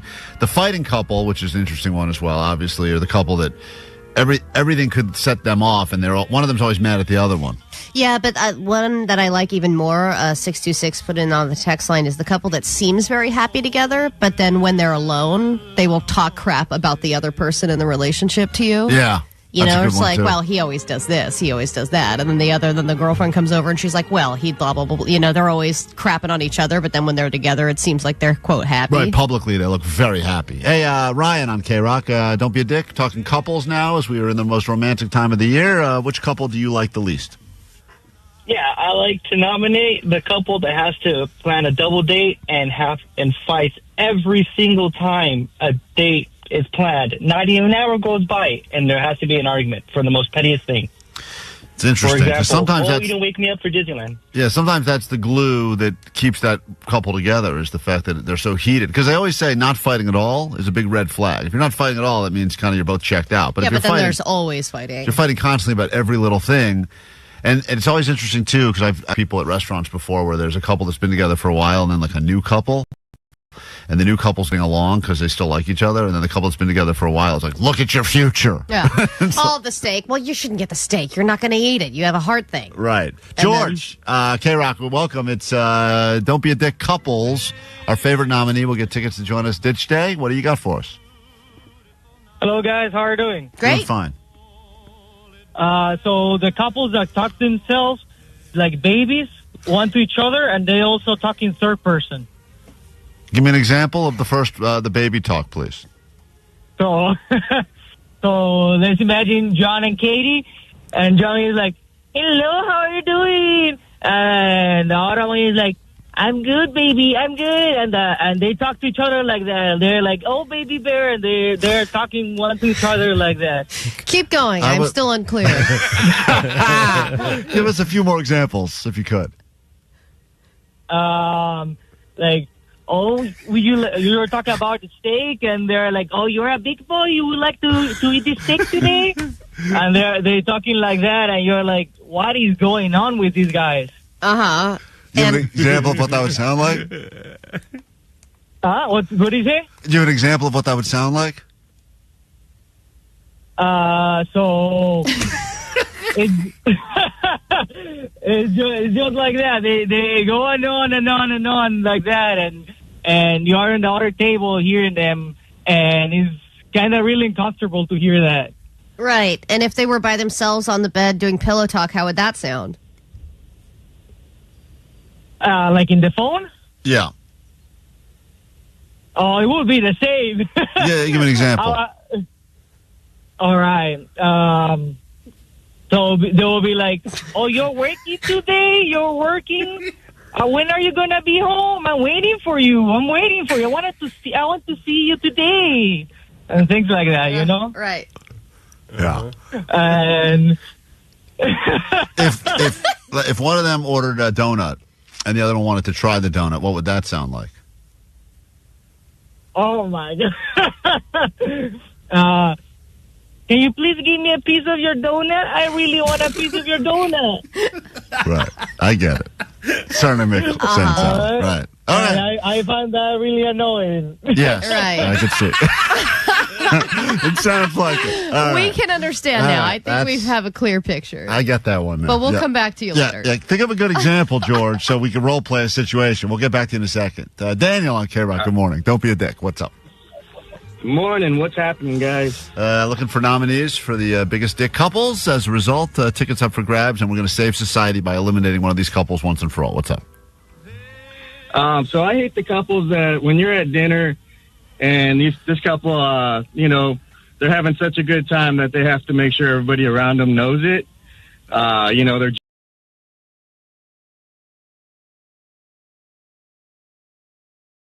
Wrath of the Girl Scouts, and people always get critical if we ever say anything bad. And I am a fan of the Samoa, the Thin Mint. Love coming across a random sleeve in the freezer, especially months after the fact.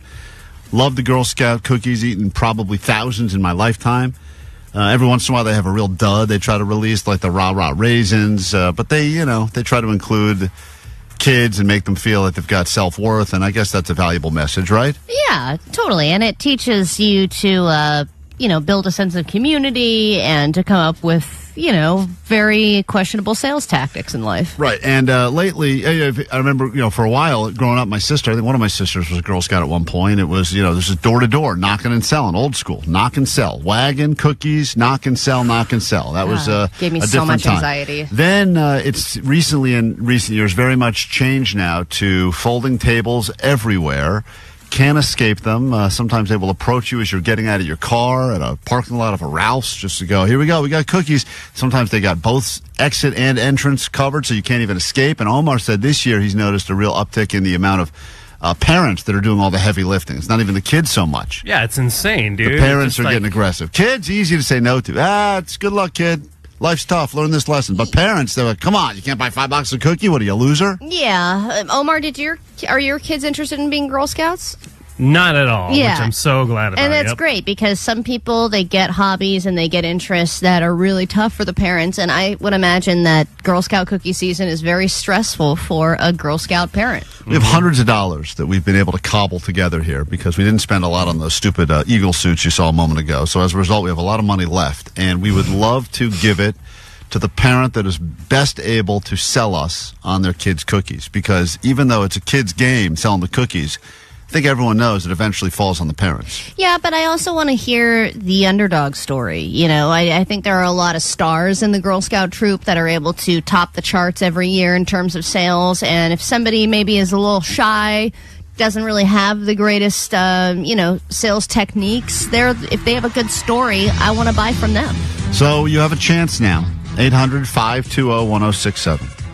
Because I think there's probably nothing worse than being a parent around Girl Scout time, realizing your kid was not able to sell any boxes, and you got to go ahead and cut that fat check and be like, all right, let's just buy them all, say that they sold them. Because I think that sometimes the parents feel obligated. The kids are a lot of pressure. They want to win that sleepover or that jump rope or whatever the hell they're trying to compete for, right? They're doing something.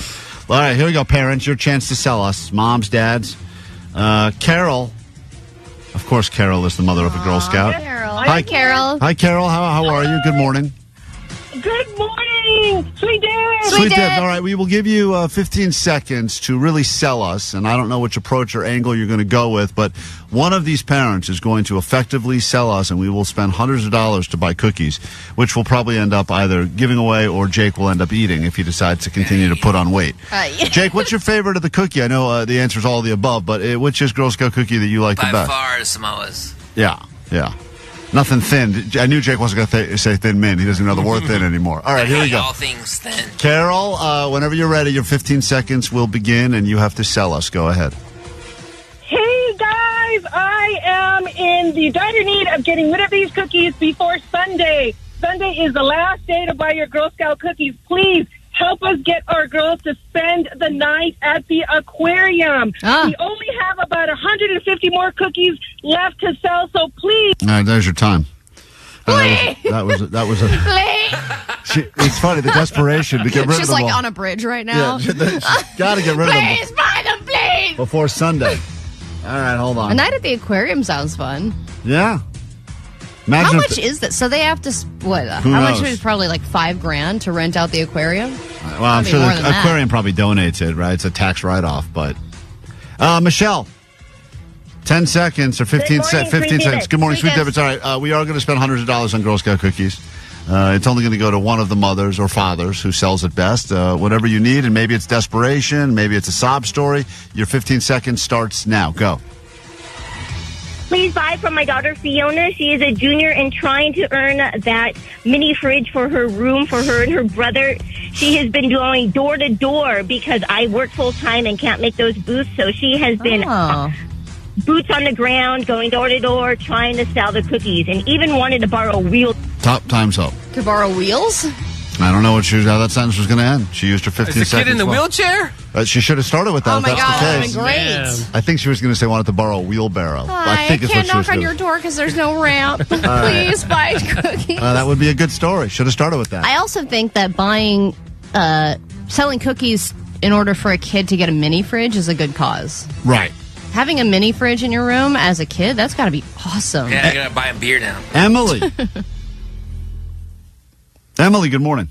Oh, we lost Emily. Oh. Let me say hi to Michelle. Daria. Daria, go ahead. You are on the phone now. You have 15 seconds to sell us. Good morning. Good morning. You have a garage. You need to get your space back as well. All these parents have to get their space back. It's all been taken over by boxes of cookies, right? Well, honestly, I only have one box of Do-si-dos that I like to get rid of. My daughter is a daisy, so it's her first year. We don't know what the hell we were doing, and we just bought a bunch of boxes. So I just want to get rid of one box of Do-si-dos, the peanut butter ones. Please buy. Thank you very much. Just one box? Done. Just one box. You want to just sell one box of cookies? You're really setting the bar pretty low. Sorry, it's not one box as in an actual box of just like the individual one. It's like a crate that has 12. But Oh, okay. Well, look at that. So you bought one crate and you want to get rid of it. And the Do-si-dos, what is that? Those are like the oatmeal I think ones? those are the peanut butter ones, no? Am I wrong about that? Hold No, on. because I think the peanut butter ones are like the, what are those called? The I think they're called Do-si-dos are filled with peanut butter. Yeah, they peanut butter patties. If we had somebody on the phone that we could ask the question to and absolutely would know the answer. I don't think anyone knows the answer. Let's move on. Let's just guess. Let's say hi to What's in those? Never mind. Talia. You're on KROQ. You have 15 seconds to sell us. What's going on, Talia? Look, we've been selling since my daughter was 5. It was easy then. She's 15 now. People are like, are you an adult? Can you sell cookies? It's a rough sell. We go neighbor to the neighborhoods. We're called the grocery stores. We have cases of cookies. She's trying to finish her gold award, which is the highest honor in Girl Scouts, and go to Iceland in 3 years. So, Iceland? That's some please buy prize. the cookies. How many cookies you have to sell to win a trip to Iceland? Really makes the, I mean, think about it. The aquarium and the mini fridge sound lame now. Yeah, unbelievable. All right, well, I can hear the desperation. That mom. And the stress. She's so stressed. She does sound stressed. It's kind of, I feel for this girl She's because 15 now. she's aging out of the Girl Scouts, so Right. she's not cute enough. Like, if there's like a 7-year-old, like, buy my Thin Mints, you're like, okay. But if you're like, hey, what's up? And you're 15 years old, they're like, get out of here, you teenager. Trick-or-treating. Put out the cigarette and sell you some cookies. Yeah. All right, well, that mom sounded like she She really was on her last leg. she could be my. She's still doing Girl Scouts. She could be my front runner. She could be my front runner. Don't you want to quit, right now. honey? Well, you want to hear a dad try to make the sell? Yes, All I right. love it. Ray, go ahead. You have 15, What's going on? 15 seconds. We are going to buy hundreds of dollars worth of Girl Scout cookies from one of you. I know we could spread it around, but we're not. We're going to pick one. Right now, we've got stressed out parents all over the place trying to unload their stash before Sunday. Go ahead, Ray. All right, so check it out. My daughter's from Troop 1555 out of Covina. We got a bunch of boxes to sell. This Sunday is the last day to sell it. We got Thin Mints, Do-si-dos, Tag-along, Samoas. The s'mores and toffees are the last year they will be selling these, so get them while they're hot. Okay, but Do what this. about a sob story? What about your kid? Come on, tell us about their story. My daughter actually has... Time is up. MS. I don't know what he was going to say. Doesn't matter. An We don't know. incurable thing. Well, we don't know. Sorry. Should have led with that. I know. Don't tell us about the cookies. We know what cookies they have. All right, Nicole, we give you the final. We got to make a decision now because everyone wants to unload these. I get it. They want to get their space back. Go ahead, Nicole. You're the final one to try to sell us. Then we'll have to make a decision. Go ahead. Hi, I'm calling for my granddaughter, Lillian. We're trying to get rid of her last 25 boxes of Girl Scout cookies. Troop 4554 Shout out. out of Covina. She's tired of walking around and selling. She just wants to get rid of them. We've done the books. We've done the door-to-door. I have the decals on my car. Time's up. Oh, man, she's got decals on the car. All right, Allie. See, when we talked about this last time, it's like, they make it seem like, oh, it's such a wonderful bonding experience, but the kids are obviously stressed out. I don't think and the then kids parent, are. No, she said she's exhausted. Yeah, but I think it's more that the kids think it's fun, I think. They don't realize this is like... I think they think it's fun at first, and then at the end, they are exhausted by it. We heard from a lot of parents. Some of them more stressed than others. Some had better sales pitches than others. A lot of sob stories. Who are we going to give our hundreds of dollars to? I mean, to me... Talia, the one with the old daughter that can't sell cookies because she's aging out. It's like that Demi Moore movie. It's like there's always going to be someone younger and cooler to buy cookies from, and I just kind of feel like it, and I could hear the desperation in her voice the most. Talia, you sound very stressed about this whole situation. So here's the good news. We've decided to spend hundreds of dollars to buy cookies from your 15-year-old Girl Scout daughter. Woo! Oh, you guys have made my day. You have no idea. We sat at the grocery store so much the employees thought we worked there. Okay, well, hold on 1 second. Can you at least return some cards? All right, we'll be back after this one from Rise Against. Let's get her information so we can buy some cookies, and then Jake will eat all them cookies. Thank you. That'll be a great video. K-Rock.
K-Rock, Klein Alley Show.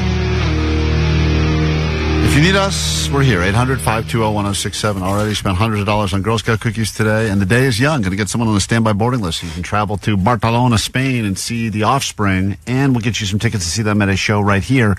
That is coming up. We have tons of listeners that saw Deftones last night, more that are going tonight. Jake was at that show.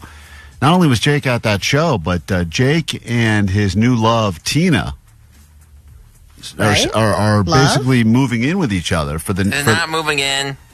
Well, I thought she's There's no staying. room. I thought she's staying with you for the next few nights. Oh, she is, yeah. So that's a big step in a relationship, right? It's more. Yeah, then she quote accidentally leaves some things at your place. Oh, she's been doing that already, though. What does she have there? She has a curling iron that's been there for months. Mm. But I only see her once every couple weeks. And she lives so far away that it doesn't make any sense for her to go home, or else she probably would. That's the item she chose to leave at your place? Not a toothbrush or a change of clothes, just a curling iron? Yeah, she left a curling iron and then a pair of jeans the last time she was there. So she's spending the next couple nights with you, and are you the one providing this wonderful concert experience to her? I am, yeah. So you should be getting a little extra something for that, I would imagine. What do you mean?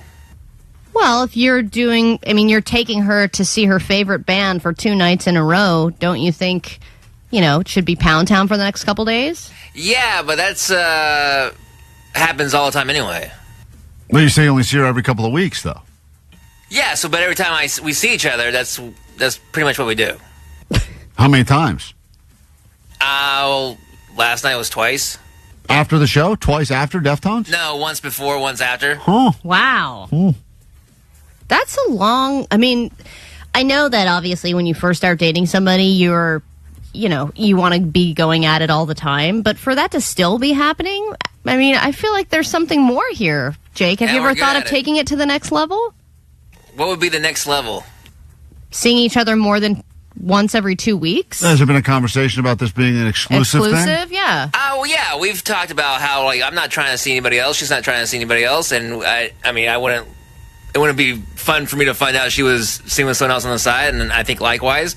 And so, I guess it's exclusive, but there's no labels on it. I feel like sometimes when you put a label on something, that's when it goes south. Because you give someone expectations, So your idea is that there's no label on this situation? Yeah, it's my lady friend, and we have a good time. Do you think she likes being called your lady friend? No way. I don't know. Zero She chance. wants more commitment from you. She wants you to, be sending her daily messages. She wants you to be committed, saying, I don't want to be with anybody else. You mean so much to me. She wants you to label it. There's no way any woman ever has appreciated the nickname lady friend. Lady friend, that's nice nickname. I don't think so, dude. It's like your other Lady friend nicknames. is derogatory. What if I say lady friend? Well, I don't understand. Why do you not want to say girlfriend? Because girlfriend feels like it's official, but lady friend feels what? Weird? It feels more casual. Yeah, but that's what we're saying is why is it still casual after, how long has it been, 6 months? Yeah, but we had a whole month when we didn't talk to each other. Mm-hmm. Yeah, but eventually you're going to be casual for so long that you're going to roll around to a 1-year anniversary, and then what's going to happen? All right, special lady friend. That's a better name. That's worse. I would feel so offended by special lady friend. Like that's how you would introduce her if you met someone, you're out, you run into a buddy of yours, and you're like, who's this? You're like, oh, it's Tina. And then you got to preface that with, what is Tina? My coworker. What is Tina? She's a nice lady. Oh, man. This is just getting worse and worse and worse. But Now she just seems like a librarian. I'm like, hey, this is Tina. People know who Tina is. This is Tina, a nice lady? Sounds like someone you met on the bus. I wouldn't say that. I wouldn't preface it with anything. I would just say, hey, this is my friend Tina. This is my mom's friend Tina. She's a nice lady. Special lady friend. I don't know what the word is, because I understand why are you so opposed to saying girlfriend? Because that's a commitment, and that's a label that means something. And I feel like I said, if you don't want to give her a label that means something, great. I'm sure she feels awesome about that. It also comes with expectations, right? And since we only see each other maybe sometimes once every 2 weeks, I don't feel like that's like a thing. So you don't want to take it any further? I think it's fine where it is. We have a good time with each other. I don't know why you got to press stuff. This is a human female, Tina.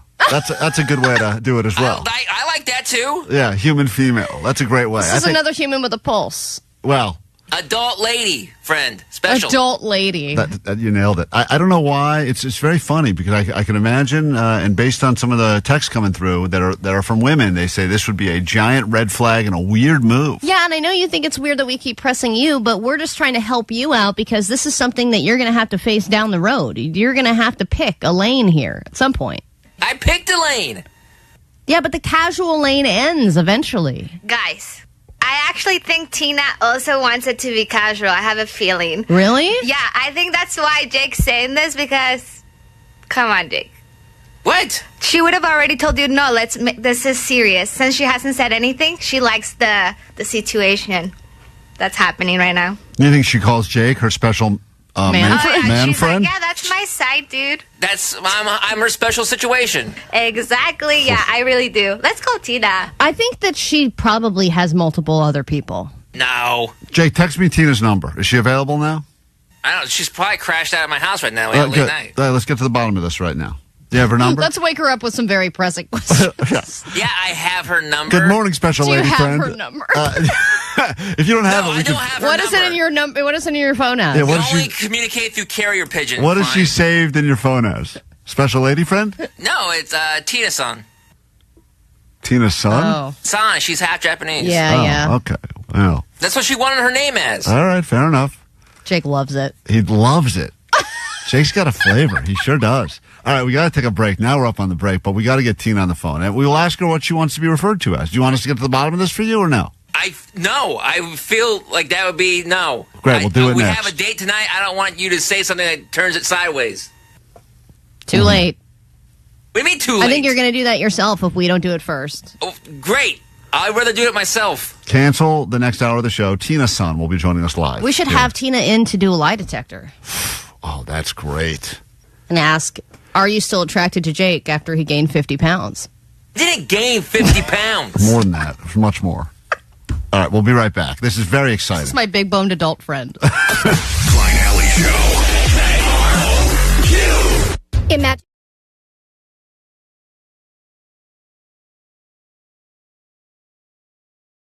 Klein Alley Show. Hey, where's that gavel? We had some listeners that sent us a nice gavel. So we can make this petty claims court seem a lot more professional.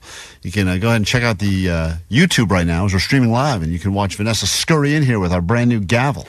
So Come on, scurry! Smashing that hammer down. We got petty claims court to get to. Usually this would be listeners fighting about something petty that's going on. Yeah, thank you. We need that gavel. That's the most important part of petty claims court. And thank you to, hold on, someone sent this to us. Let me read this note we got. Wow, that's real deal, Allie. That's a real nice gavel right there. Something to make petty claims court spicy. Ooh. Love you guys. Sweet Dibbits, listeners, Monica and Amelia. Well, thank you for sending that to us. I love that. We're not above receiving gifts from you fine people that listen to the show. All right, great. So now we got Allie and we got her wife. And Allie, usually you get to be a part of the decision-making in petty claims court. In fact, usually you tally the votes. So can I not this time? Of course you can't, because you're now a defendant. Okay. It's time for petty claims court. In the legal system, cases are tried from Supreme Courts to small claims court. But what about stuff that's too small for small claims court? This is petty claims court. It's got some girth to it. Nice hammer right here. Petty claims court is now in session. Allie has accused her wife of something. Also, Allie claims she never farts, so we'll have to start with that issue, but then we'll get into the real issue, which is the chore thing. Let's bring Allie's wife on the phone as well. This is Katie. Everyone knows Katie intimately. Hi. Hello, Katie. How are you? I'm doing okay. How are you? Thanks for always good to talk to you, and thank you for joining us in this petty claims court. I didn't know this is what I was joining. Like, this just upped the stakes. So earlier in the week, I brought this up. Katie, you're the one who has the chore of cleaning the cat's litter boxes and making sure the food and the water is full. And we had 2 cats. Now we have 1. And you pitched to me that you would no longer like to do this chore because your heart's not in it, because Zoe is now gone and you're really just doing it for, quote, my cat. So it should be my responsibility. Is this correct? Yes, that's true. I don't want to do it anymore. I'm ready to rule. Katie's Okay. right. Court over. Which I have been doing it for years and years and years, and I primarily was doing it for my cat because she was more needy. And, we risked her peeing and pooping in other places. So I was on top of it. Allie wasn't on top of it. Allie didn't volunteer to help in that department. I thought you should have seen Allie's face right there. It was great. I thought you should actually check out the YouTube now if you want to watch Allie's face making faces she doesn't normally make. Wait, That's a really good idea. I have it on. Katie, I thought both of the cats were both of your cats. Am I wrong here? Didn't you both get both cats together? No. My cat was mine first, and then Callie, we technically got when we first started dating, but she's Allie's cat. She lived with her, and Zoe lived with me. And then they came together. Right. So she's our cat. I mean, yeah, but she's mostly yours. So now Allie's bringing up the point that she wants, if you want out of that chore, then we should reevaluate the whole chore situation in the relationship. Yeah. Because This is the thing. I would like to see a list of what she thinks she does, and you should ask me what I'm doing right now and what I've done this morning. Well, that's the thing is Katie flexes the chores. Well, this morning I did this. Well, this morning I did that. And I'd like to hear what you did this morning. Go ahead, Katie. Please tell us. Well, currently I'm folding our laundry. I unloaded the dishwasher, washed the dishes in the sink, cleaned the bathroom, swept the floor. You never clean the bathroom or sweep the floor. So she's under oath, so she's not lying to us. She wouldn't lie. I'm not saying you didn't do it. I'm saying I'm usually the one who does all the deep cleaning. Is that correct? I'm usually sweeping is not deep cleaning, sweetheart. And if you don't think I sweep multiple times a day, I'm going to stop sweeping, and you can see how dirty the house is. All right. Yeah, sweetheart. Number one, we have a Roomba. Yeah, tits. So, okay. Number two, yes, half the time. maybe you do sweep, but I mop 100% of the time. Which is what, every 3 months? Oh, okay. Bam! I also clean the kitchen. I do all the deep cleaning of the kitchen, and Allie, you deep clean like once every 3 months. No, I deep clean throughout. Or if you happen to take an edible one weekend and then do it because I asked you to. Yes, she said, will you please take an edible and clean the house? And I said, happily, I will. Are you saying that Allie is exaggerating her amount of chores and the effort that goes into them? Yes, I don't care that I do a lot of the stuff around here. Sounds like It's not most of the stuff. it. Yes. No, it's not I most just of. don't want her to lie about it. She shouldn't be taking credit where there's no credit to be Scott, taken. When was the last time you cleaned a toilet in our house? I don't know, a couple months ago. No, that's not true. When did you do it? I did it last week because I So do you it. know when I did it? 'Cause she blew For that Leslie's bitch up. birthday. You did.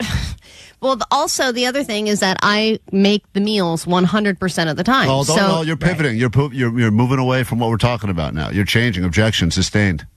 I talked to Masa about this at yoga, and she agreed that mostly all you do is cook. you are talking about this with her. Order.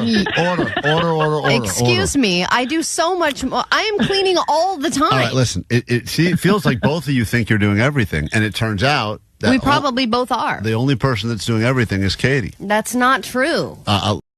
You Also, a lot of the time I end She's up cleaning doing up. everyone, not everything. Okay. All right, I will Thank accept you that. so much, Omar. Objection Why sustained. are you Overruled. I hate the gavel. The gavel's great.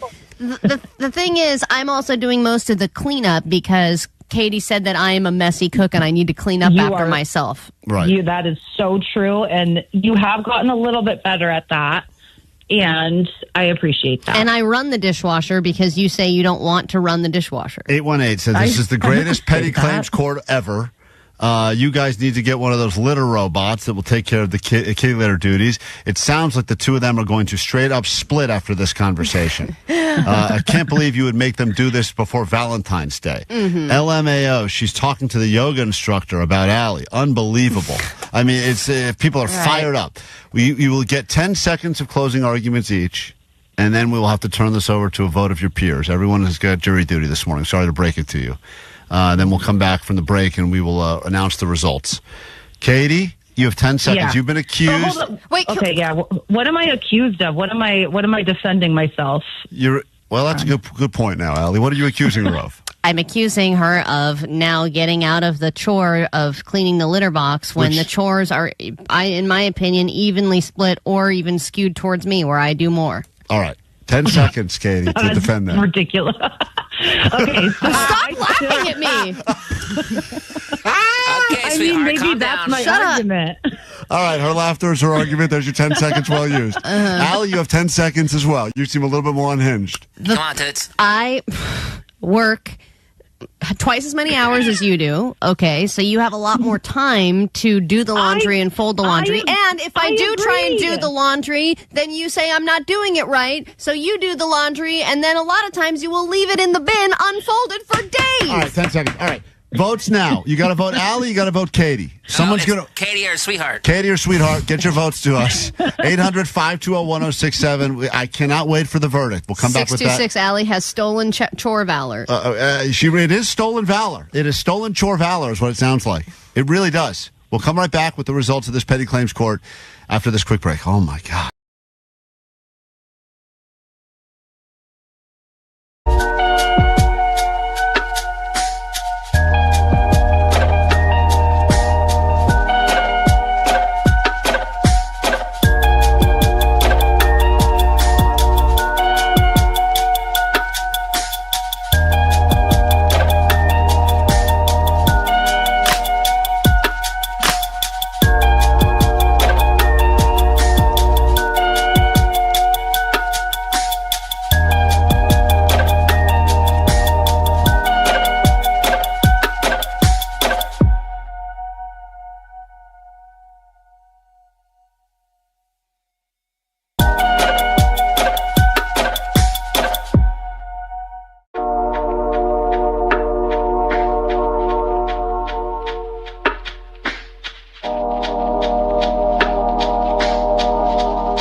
are. Klein Alley Show. Let's get into your news now. Then a brand new hour of the show can begin as we get closer and closer to getting you to some international travel as part of KROQ's Mile High Club. Today, it's another chance for you to see the offspring here in L.A. and potentially again in Barcelona, Spain. I know you're thinking, what are the odds? What are the odds of me actually winning this? I can't even get through. Well, today could be your day. We had a first-time winner ever yesterday. We gave away a trip on Monday, and on upcoming Monday, we'll be giving away this trip to go to Spain and see the offspring, plus a brand new destination will be announced as part of KROQ's Mile High Club. Right now, though, your news. Grab your Adderall. It's time for ADD News. Well, 2025 is proving that no one's job is safe. Tons of companies have announced layoffs this year, and then, of course, there's thousands of federal workers that are still going to lose their jobs. But a couple more companies have made some announcements. Bad news for birds. Red Robin is considering closing 70 locations because of their big money problems. And then on top of that, Sesame Street. The Sesame Workshop is laying up to 200 workers. Brutal. Yeah, they said amid the changing media. You mean that joke or? But the joke I was talking about. The joke. Brutal. Brutal. What's wrong with the joke? Brutal. It's funny because it's the count. Oh, now I get it. Maybe you just haven't seen Sesame Street in a while, but it's because of that. Yeah. You know, I was going to maybe do a reference to like a lesser known character, but I thought he would be the most recognizable for everybody. It's a good creative angle you went with. Was great. But my Elmo impression is pretty good too if you want it. I can do it. Strong We pass. want it. Strong pass. Strong. I've just been laid off. Oh no, am I so sad? That's actually pretty good. Yeah. What would a Cookie Monster sound like? Oh no, I don't have a job. Oscar the Grouch? Hey, what's the big idea? I live in a trash can already. What? that one I found. He's not on that much anymore. Big Bird? I think they got rid of Oscar the Grouch because he was like cancelable because everyone thought he was like hobo shaming or something. Yeah, I think that like going to a grumpy guy in a trash can and then being like, "Oh, Oscar is kind of problematic now." I won't keep going. I know that there's a lot of different characters. Please. We're limited on time. We really are. All right, Disneyland will make you do things that you would never do in your regular life. I'm not going to necessarily defend this parent, but at the same time, kind of get it. So there's a TikTok video that's going viral because this woman was able to capture the moment these parents left their kid in a stroller with a Spider-Man blanket over them to go ride the Guardians of the Galaxy ride. That's a move right there. I know. I was like, whoa, Well, what listen, a hack. Of all the places I feel safe, the safest. I remember. Not a hack. That's child abuse. That's child neglect. It's not child abuse. No, sorry. Okay, neglect. But still. No, it's not, Omar. All right. I think that if you're ever going to leave your kid unattended under a blanket, Disney is the place to do it. Yes, because but then they do that thing where they'll move strollers around. That is true. Sometimes Dude, they but move Guardians, it's like an hour minimum, the line, all the time. It's not like it was like, oh, I'm going to go on this ride really quick. Yeah, but they also have that rider switch thing where if you have a family with a stroller or whatever, we can go up to the ADA line and say, like, hey, I can't wait in line. So they'll have, like, one parent go ride the ride and then you switch so that you don't have to wait in line twice. And maybe that's what it was, but again, no parent was So there. they left a kid under a blanket. Which in a also, stroller. if the baby falls asleep when you're walking around Disneyland, you don't want to screw that up. Yeah, it's a good point. You know, they're don't wanna wake napping up a sleeping already. kid because then they'll be it's tantrum mode, and then you got to deal with that all day. I know, exactly. But I don't think we should And it's defend Guardians. the actions of the parents, right? I mean, we're not defending the parents for doing We're not that. defending them. We're just saying, we get it. Yeah, we get it, but we're not defending it. Not defending it. We've had gender-neutral bathrooms for a while now, but gender-neutral locker rooms are far more rare, and I would think this is for obvious reasons, personal safety being one of many. But at UC Davis, they are trying it out. The University of California, Davis is facing some backlash because they said they're replacing their men's and women's locker rooms with universal, all-inclusive locker rooms that will be shared by everybody regardless of gender, and they're supposed to reopen the locker rooms in September of this year under the new system, and obviously people have opinions about it. Vanessa's already tried it. This is what she yelled when she walked in. I love the hot dog. Loves it. That's why she's not allowed within 200 yards of that place now. Bring me the hot dogs. The guys are like, whoa, whoa. It's funny how whenever a place makes a switch like that, the reality is that both people are going to be mad about it. Like, most men and most women are going to truly hate this. Well, I don't want to change in front of other women. even. Like when I was doing it at the YMCA, I was like, this still feels They don't want you to weird. change either. Yeah, Right. that's speaking for them. So I don't want to be changing in front of men Why on should- top of it. Why should and men then, be forced to watch Allie change? Thank you.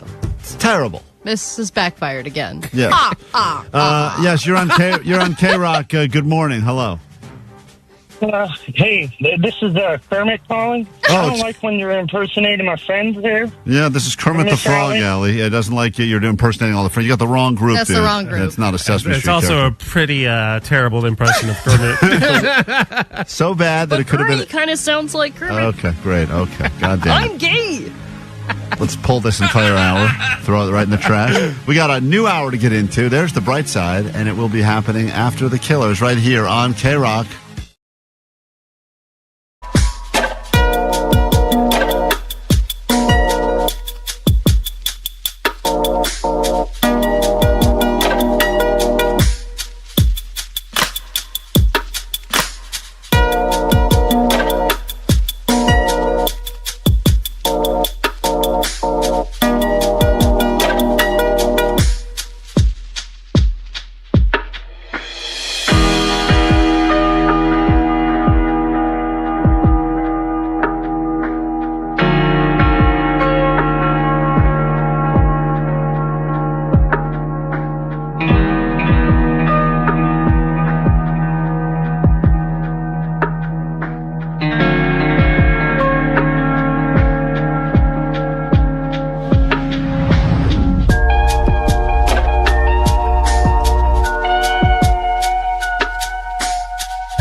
Show. 106.7 KROQ FM in HD Pasadena, Los Angeles, Orange County. This is the world famous KROQ. Good morning and welcome to just after 8 o'clock on a Thursday morning. The Frequent is officially here. We are Klein Alley Show. Thanks for letting us hang out for a bit in your ear holes or check us out as we are streaming live on YouTube. If you missed it earlier this morning, Oh, man. Live feeding of eagles in the KROQ studios. Impressive. With real eggs, too. Real eggs, real meat, real-ish eagles. And some people felt like they were actually watching nature as we're trying to piggyback off all the success of Jackie and Shadow and the newest residents of Southern California, the baby bald eagles. I know we talked about doing this, but it was also great to see on the live stream people just tune in regularly, not knowing, and then go, what is happening? What is going on there? Yeah. Well, there's lots of things happening this hour. El Cheapo will be checking in on a Thrifty Thursday. There's always things people try to do to shave or save a buck or two, but sometimes you realize in the process of trying to be cheap, it's probably not worth it at all. You've probably gone to great lengths. I think Allie was telling us a story off the air. She drove a crazy distance. I think it was to save $5, but the distance you drove... To save $5 and also gain a lot of uncertainty about my purchase. So we'll get into anything that happened to you where you had a plan to be frugal and it backfired, or potentially you were asking yourself, is this worth it? Maybe you will say it was. We'll get to that coming up later this hour. Also, man versus machine. AI is taking over, and we are going to prove that humanity still stands a chance. We will get into very important questions, like Jake will battle a robot on what is the best way to lose weight quickly if you need to. And Allie will battle a robot on what it's like to be hit on, because she claims that she's being hit on all the time now. And the robot has their own opinion about the best way to get hit on. If you want to be hit on more, approach more in public, the AI technology has the answer. So we'll get to all that. First, though, some Linkin Park as we kick off a brand new hour of the show right now. Here, KROQ. Your blades are sharp.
With this beef started, Allie, but you know that podcast that Vanessa's a huge fan of, the woman that yelled, bitch? Remember that woman? Bitch!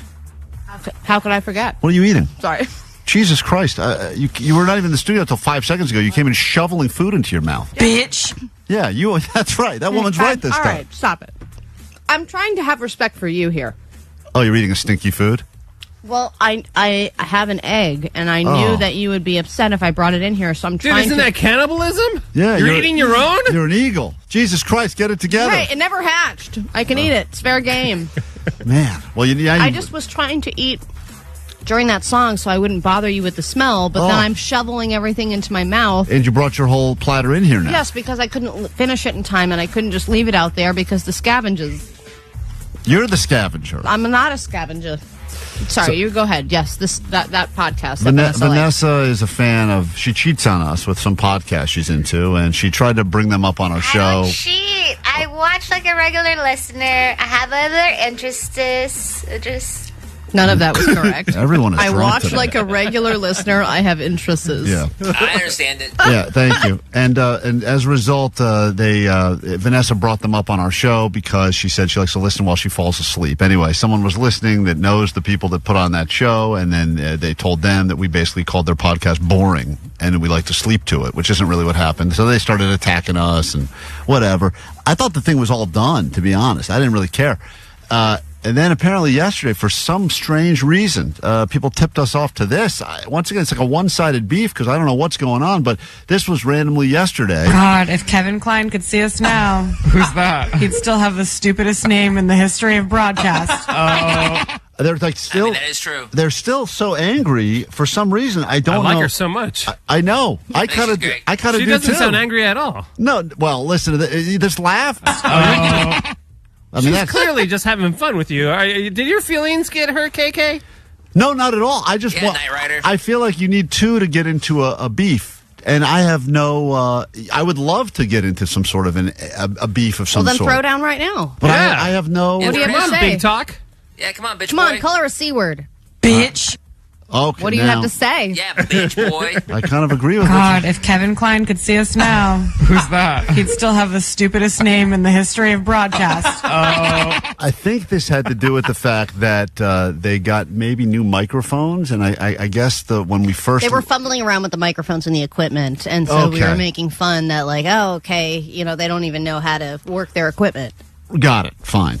And then so now months later they get new microphones now, and the first thing she does is say, "If only I could see them now." I don't understand. And she said it. your first and last name, which means that she's really been thinking about you. I believe I've made quite an impact on this person. But you're the worst in the history of broadcast? Well, I don't know if I am in general or the name is the worst. Hey, Vanessa, what is the? They always get mad that we don't say the name of their show. The Sip with Rylan Adams. The Zip. Adams. Oh my gosh, I'm bushering it. You're bushering it. Vanessa, I don't think you've gotten one word right today at all. Vanessa needs to be a guest on that show. Yeah. I think that would be entertaining. Please be a guest. Hello. I think we had to dump out of that podcast name. Yeah, I don't know what she just said, but that is definitely not. With Rylan Adams. Have you ever Somebody even- called in on the Lizzie goat line and said, I swear Vanessa's accent has been getting worse. You got to hear this call It's because getting thicker. You're absolutely right. Vanessa is somehow unlearning English.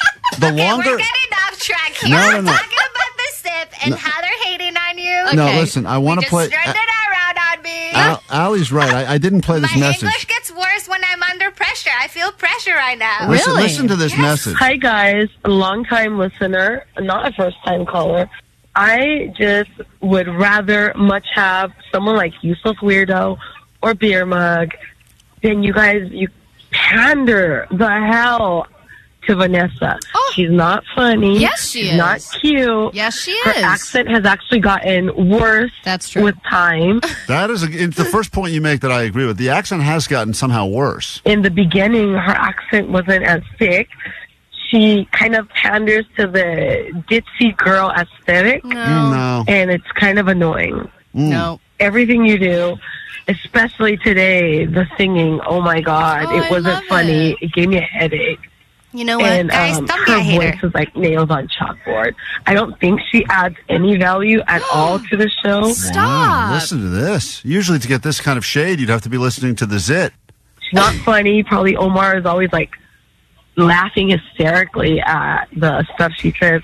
I don't think it's she's funny. Yeah. I think Vanessa's... Dude, I'm ready to start a beef with this woman. We're going to start It's okay, guys. I deserve some hate. I like it. Thank you, lady. Thank you, lady. That's beautiful. Well said. See, that's gold right there. Join the Mile High Club. Heck yeah, let's go. How would you like to join the Mile High Club? Oh my God, thank you guys. It's the KROQ Mile High Club. Get lucky and see your favorite KROQ bands in places all over the world. Destination 7. Go emo while exploring the Gothic Quarter. Take a dip at one of the best beaches in the world and snap a selfie with a Picasso. When you flamenco dance your way to see The Offspring in Barcelona, Spain.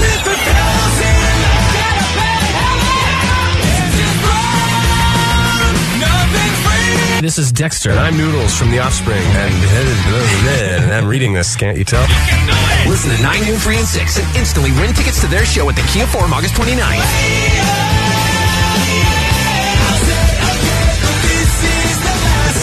You'll get on the standby boarding list to see him again in Barcelona.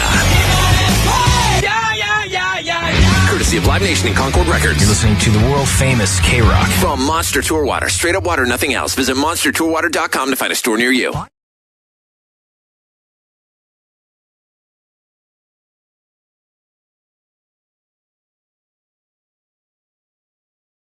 We are Klein Alley Show. But enough about us. In our studio right now, the great Marcus Mumford of Mumford & Sons is here. Hello. I would say that of all the KROQ artists, you would be on the Mount Rushmore of KROQ artists. That's very sweet. I've just walked past the kitchen where we played. I remember you guys played a very memorable set right there in that kitchen. Of all the venues you played, that's got to be one of the most memorables. And then you guys very politely put our picture on the wall before I got here. Yep, which just is very put it up. sweet of you as well. Oh, they're already taking it down. They just put the Offspring back up. There you go. Yeah, Kurt Cobain's coming in soon. That's why that picture's up. We just keep waiting. We say if we hang his picture, he'll come in eventually he'll come back. I know you have an announcement, but the announcement is not really an announcement. It's an announcement about an announcement. I'm here to talk about absolutely nothing.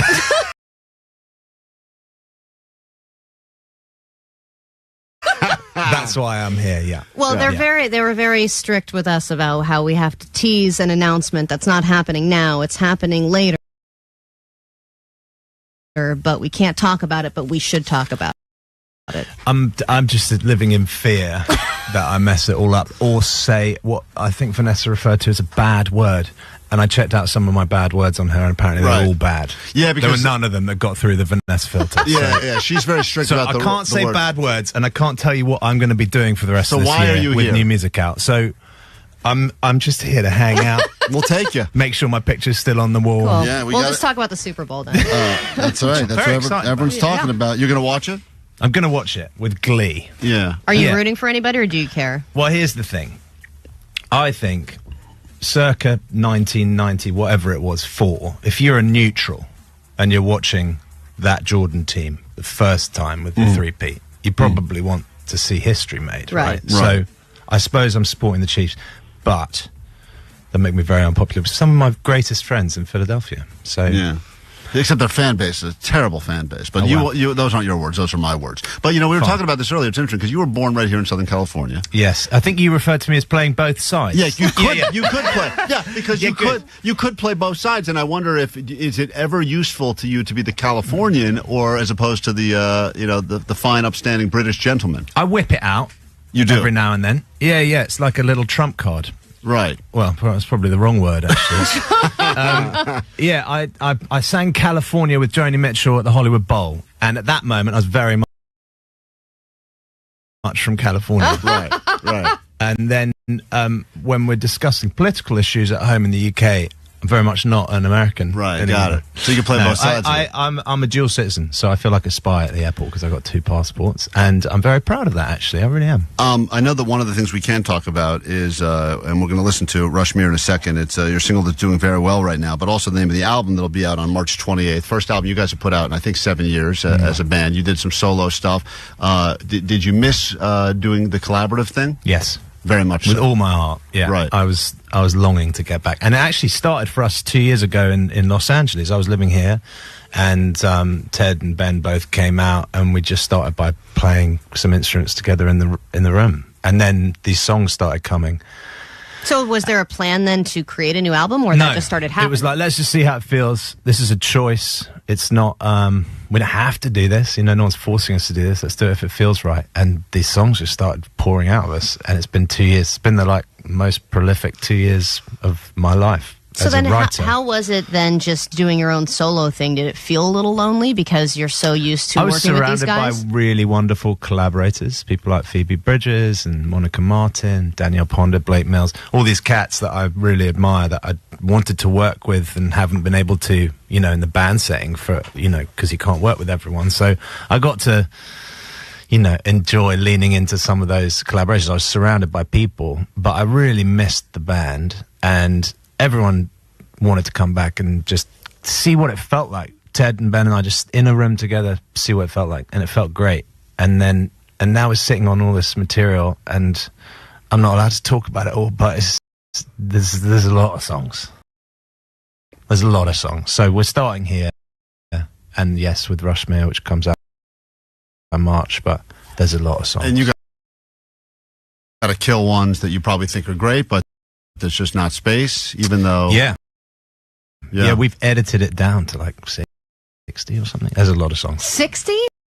Yeah, there's a lot. You've whittled it down to 60? Well, it's been 2 years in the studio. Dang. Yeah. And also they were apart for some time, too, so all that just comes flowing out again. Mm-hmm. I was thinking about this because I know you did the theme song, theme music, the score for Ted Lasso. That was you, right? Yeah. That was your doing. And what a successful show that has been. Mm-hmm. I saw this thing the other day that said the band Devo, one of their songs is used on the show Ridiculousness, which, as you know, on MTV just plays around the clock. It's just nonstop. And they're making millions of dollars from that. When you provide a theme song for a show and it becomes a very successful show, that's got to feel so much better than if your music gets put on a show that's canceled after 2 episodes. Yeah, I think so. Although, because of the format that show's watched, most people just know the drum fill that go dig, dig, dig, yeah, and then it's skip intro. Right, I'll skip it. Yeah, so they just hear the digga digga, yeah. So you get paid for the first 3 seconds there. Yeah, no, not at all, really. But yeah, and I think it was when they won a bunch of Emmys. It was just that drum fill on that first note, and then they cut it. So when you watch Ted Lasso, I'm sure you do. Do you skip intro, or do you sit through your song? I've never watched it because I watched it because I scored the first two seasons, so I watched it a lot. That it took me a lot of time and energy. Marcus, you have a couple Grammys under your belt. Your beautiful wife, Carrie Mulligan, also has an Oscar. She doesn't yet, actually. She hasn't gotten it yet? It's a source of real contention, actually. Yeah, no. Thanks for bringing that up, disappointment No, to me. I thought she won an Oscar last year. No, she's been nominated 3 times for Best Actress. She didn't win for Maestro? She did not, but this is the thing about that's why a nomination is like a win, because no one really remembers. Okay, but she has many awards, and so do you, is my point. And do you have an awards room? Do you have a place where you put them all, or are they just in a bathroom? That's exactly where they are. Yeah, they're in our downstairs loo. So do you have a competition that I have more awards than you, Carrie? Oh, nominated. Man, that must be rough. Do you know what? There's some really questionable ones. Anything that's glass doesn't really count as an award. Right. Do you know what I mean? Yeah. Like it's glass. Or it's just an innocuous shape. Yeah, and there's some good ones that are certificates. I think Grammy nominations are cool, but they're certificates. You don't get a statuette. I suppose... you have to win. You get like a diploma almost from the Grammys that say you've been nominated? We watched the Grammys on Sunday. We're here in Los Angeles at the moment for a while, and I watched with my kids, and And the first bit comes up, and they're like, "Oh, Daddy, you got those? Yeah. I recognise that." That's great. Those are from our bathroom. We have those in our bathroom. That's good stuff. Well, we're going to play Rushmere now, and what would you like to say about it before we put it on KROQ for the masses? Nothing. All right, here we go. Let's time. Here it is. You cannot skip this. This is Rushmere, of course, Marcus Mumford in KROQ Studios as we speak.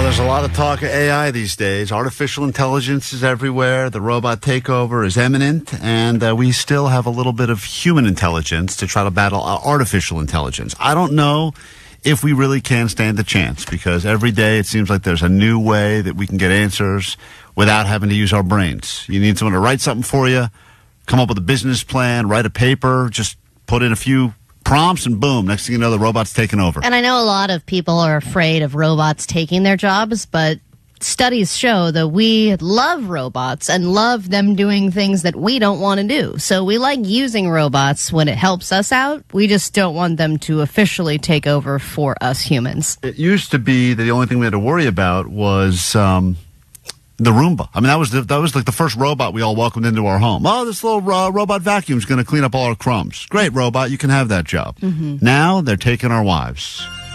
It's time for Man vs. Machine. Can man answer any question better than machine? Last time we did this, I think robot won, and I think the last few times it's been very hard for humanity to get a win on this. But we'll start with you, Allie. You claimed earlier today, you've claimed a lot of times on the show, you get hit on. And so we asked I did get hit on. We did ask the artificial intelligence, what is the best way to get hit on more? If you're looking to be approached more, maybe you're single, or you just want to feel flirted with. Before the robot gets a chance to answer, let's find out what Allie thinks. Allie, what is, in your opinion, since you get hit on all the time, most recently by an 88-year-old man at a YMCA gym, what is the best way if you want to get hit on more? I have to get the rest of the spinach out of Allie my is teeth. picking stuff out of her teeth as she answers this question for the record. So I know that I don't look like a supermodel, okay? But I've lived in Southern California long enough to know what hot women look like and who gets hit on the most. And here's what you have to do to get hit on.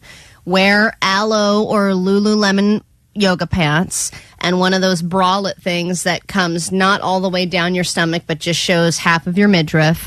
Really, really big headphones that go all the way across your head and just are as big as you can find, and walk around carrying a matcha. All right, you believe that is the key to getting hit on the most? Yes, because those are the hot girls of L.A. All right. So those are the people that are going to get hit on. That's what Allie thinks. Let's find out what the artificial intelligence thinks. If you would like to be hit on more, this is what the robot says. If you want to be hit on more, you need to appear to be more approachable. Smile often and try to be open to conversation. People are more likely to approach someone who seems friendly and approachable. Avoid crossing your arms or appearing closed off. Open body language can make a huge difference in how others perceive you. Also, it helps a lot if you don't have the nickname Poogers or Cankle Queen. Thank you. Well, there you go. People don't like to hit on Cankle Queens and Poogers. People are too intimidated to hit on a queen. I think that Allie had made an interesting point, but the robot, something you don't think about is that if you appear more, if you just smile more, you appear happier and more approachable. It doesn't matter if you're hot.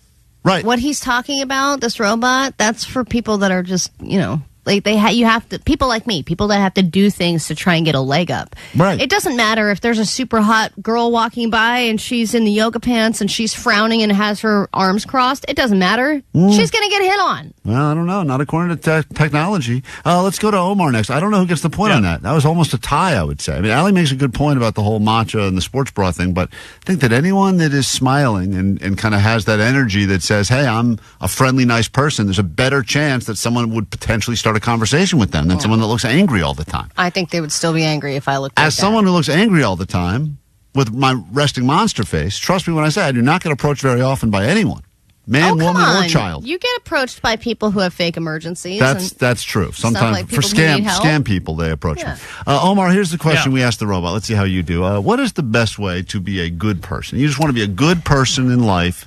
Everyone claims they want to be a good person, but how do you actually do it? The robot will answer in a moment, but what does human Omar think? I think the key to be a good person is to be real, not to be fake, and you have to show empathy. You got to, treat somebody as you want to be treated, and also, you also have if you have the ability to help somebody, go ahead and do that. Whether if somebody, ask you to move, don't be like, no, I don't need to do that. You just go ahead and help them move, and just in general, just be kind. Omar says, be nice, the golden rule. Let's find out what the robot says. Being a good person is a deeply personal journey that involves cultivating kindness, integrity, and empathy in your daily life. Whoa. It's about striving to make the world around you a better place, not just for others, but also for yourself. Whether it's your time, resources, or kindness, giving to others can be a powerful way to be a good person. Losing weight quickly can be... hold on. That's Jake's question. We jumped ahead there. Losing weight quickly. That's going to get to Jake's question. Spoiler. Next. All right. That was like virtually the same answer. Yeah, you and the robot. It's really remarkable how many times Omar has almost said the exact same thing as the robot, which means Omar may not be human after all. He's got that artificial intelligence.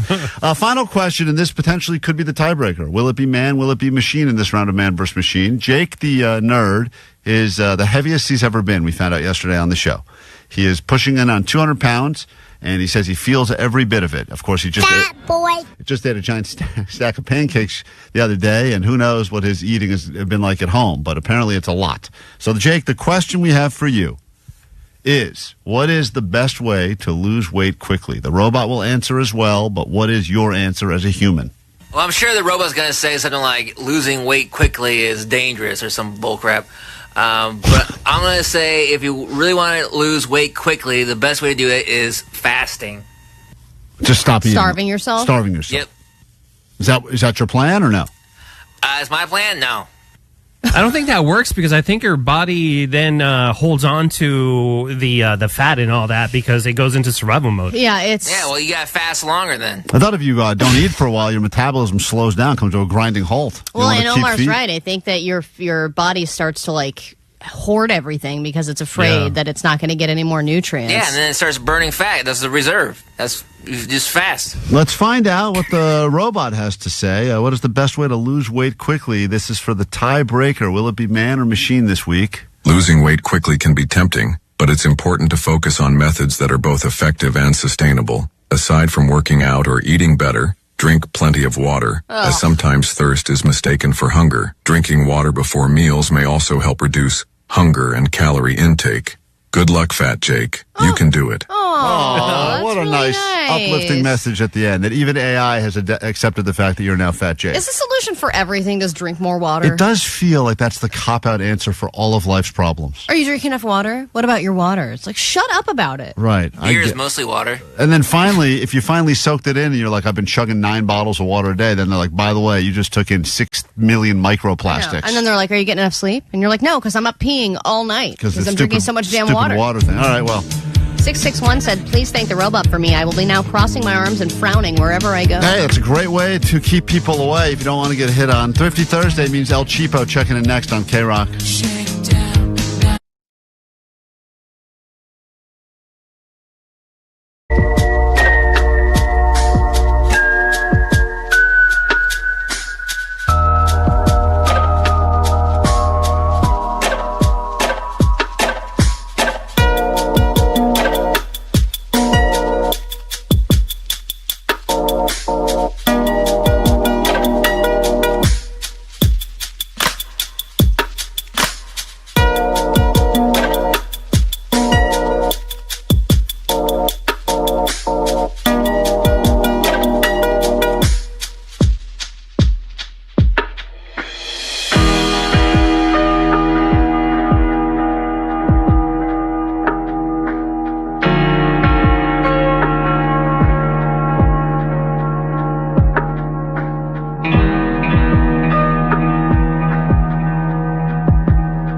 Prequend is here, but that means it's Thrifty Thursday, and El Cheapo will be chiming in just a moment to share with you some things she's doing to save money. Now, lots and lots of people are jumping in the save money train because it's the only way to survive. But yes. El Cheapo claims that she was a trendsetter, and before we get to this week's question, which I know has to do with you even asking yourself, is it worth it? You went out of your way to save maybe a very small amount of money, but it took hours of your day. I mean, I think of all of the stories you've told us. Not hours. A lot of time. There was a lot of correspondence throughout the day, and then it was one quick 40-minute trip. So if you have things you've done, and I don't know what the reason is or what you were trying to save or what it is you were trying to be cheap about, we'd love to hear your stories at 800-520-1067. Someone will get tickets to see the L.A. Kinks for free, and I know you love that word free if you're an El Cheapo convert. So if you want to get on the phone now, 800-520-1067, something you did that others would say probably not worth it, but for you, for whatever reason it was.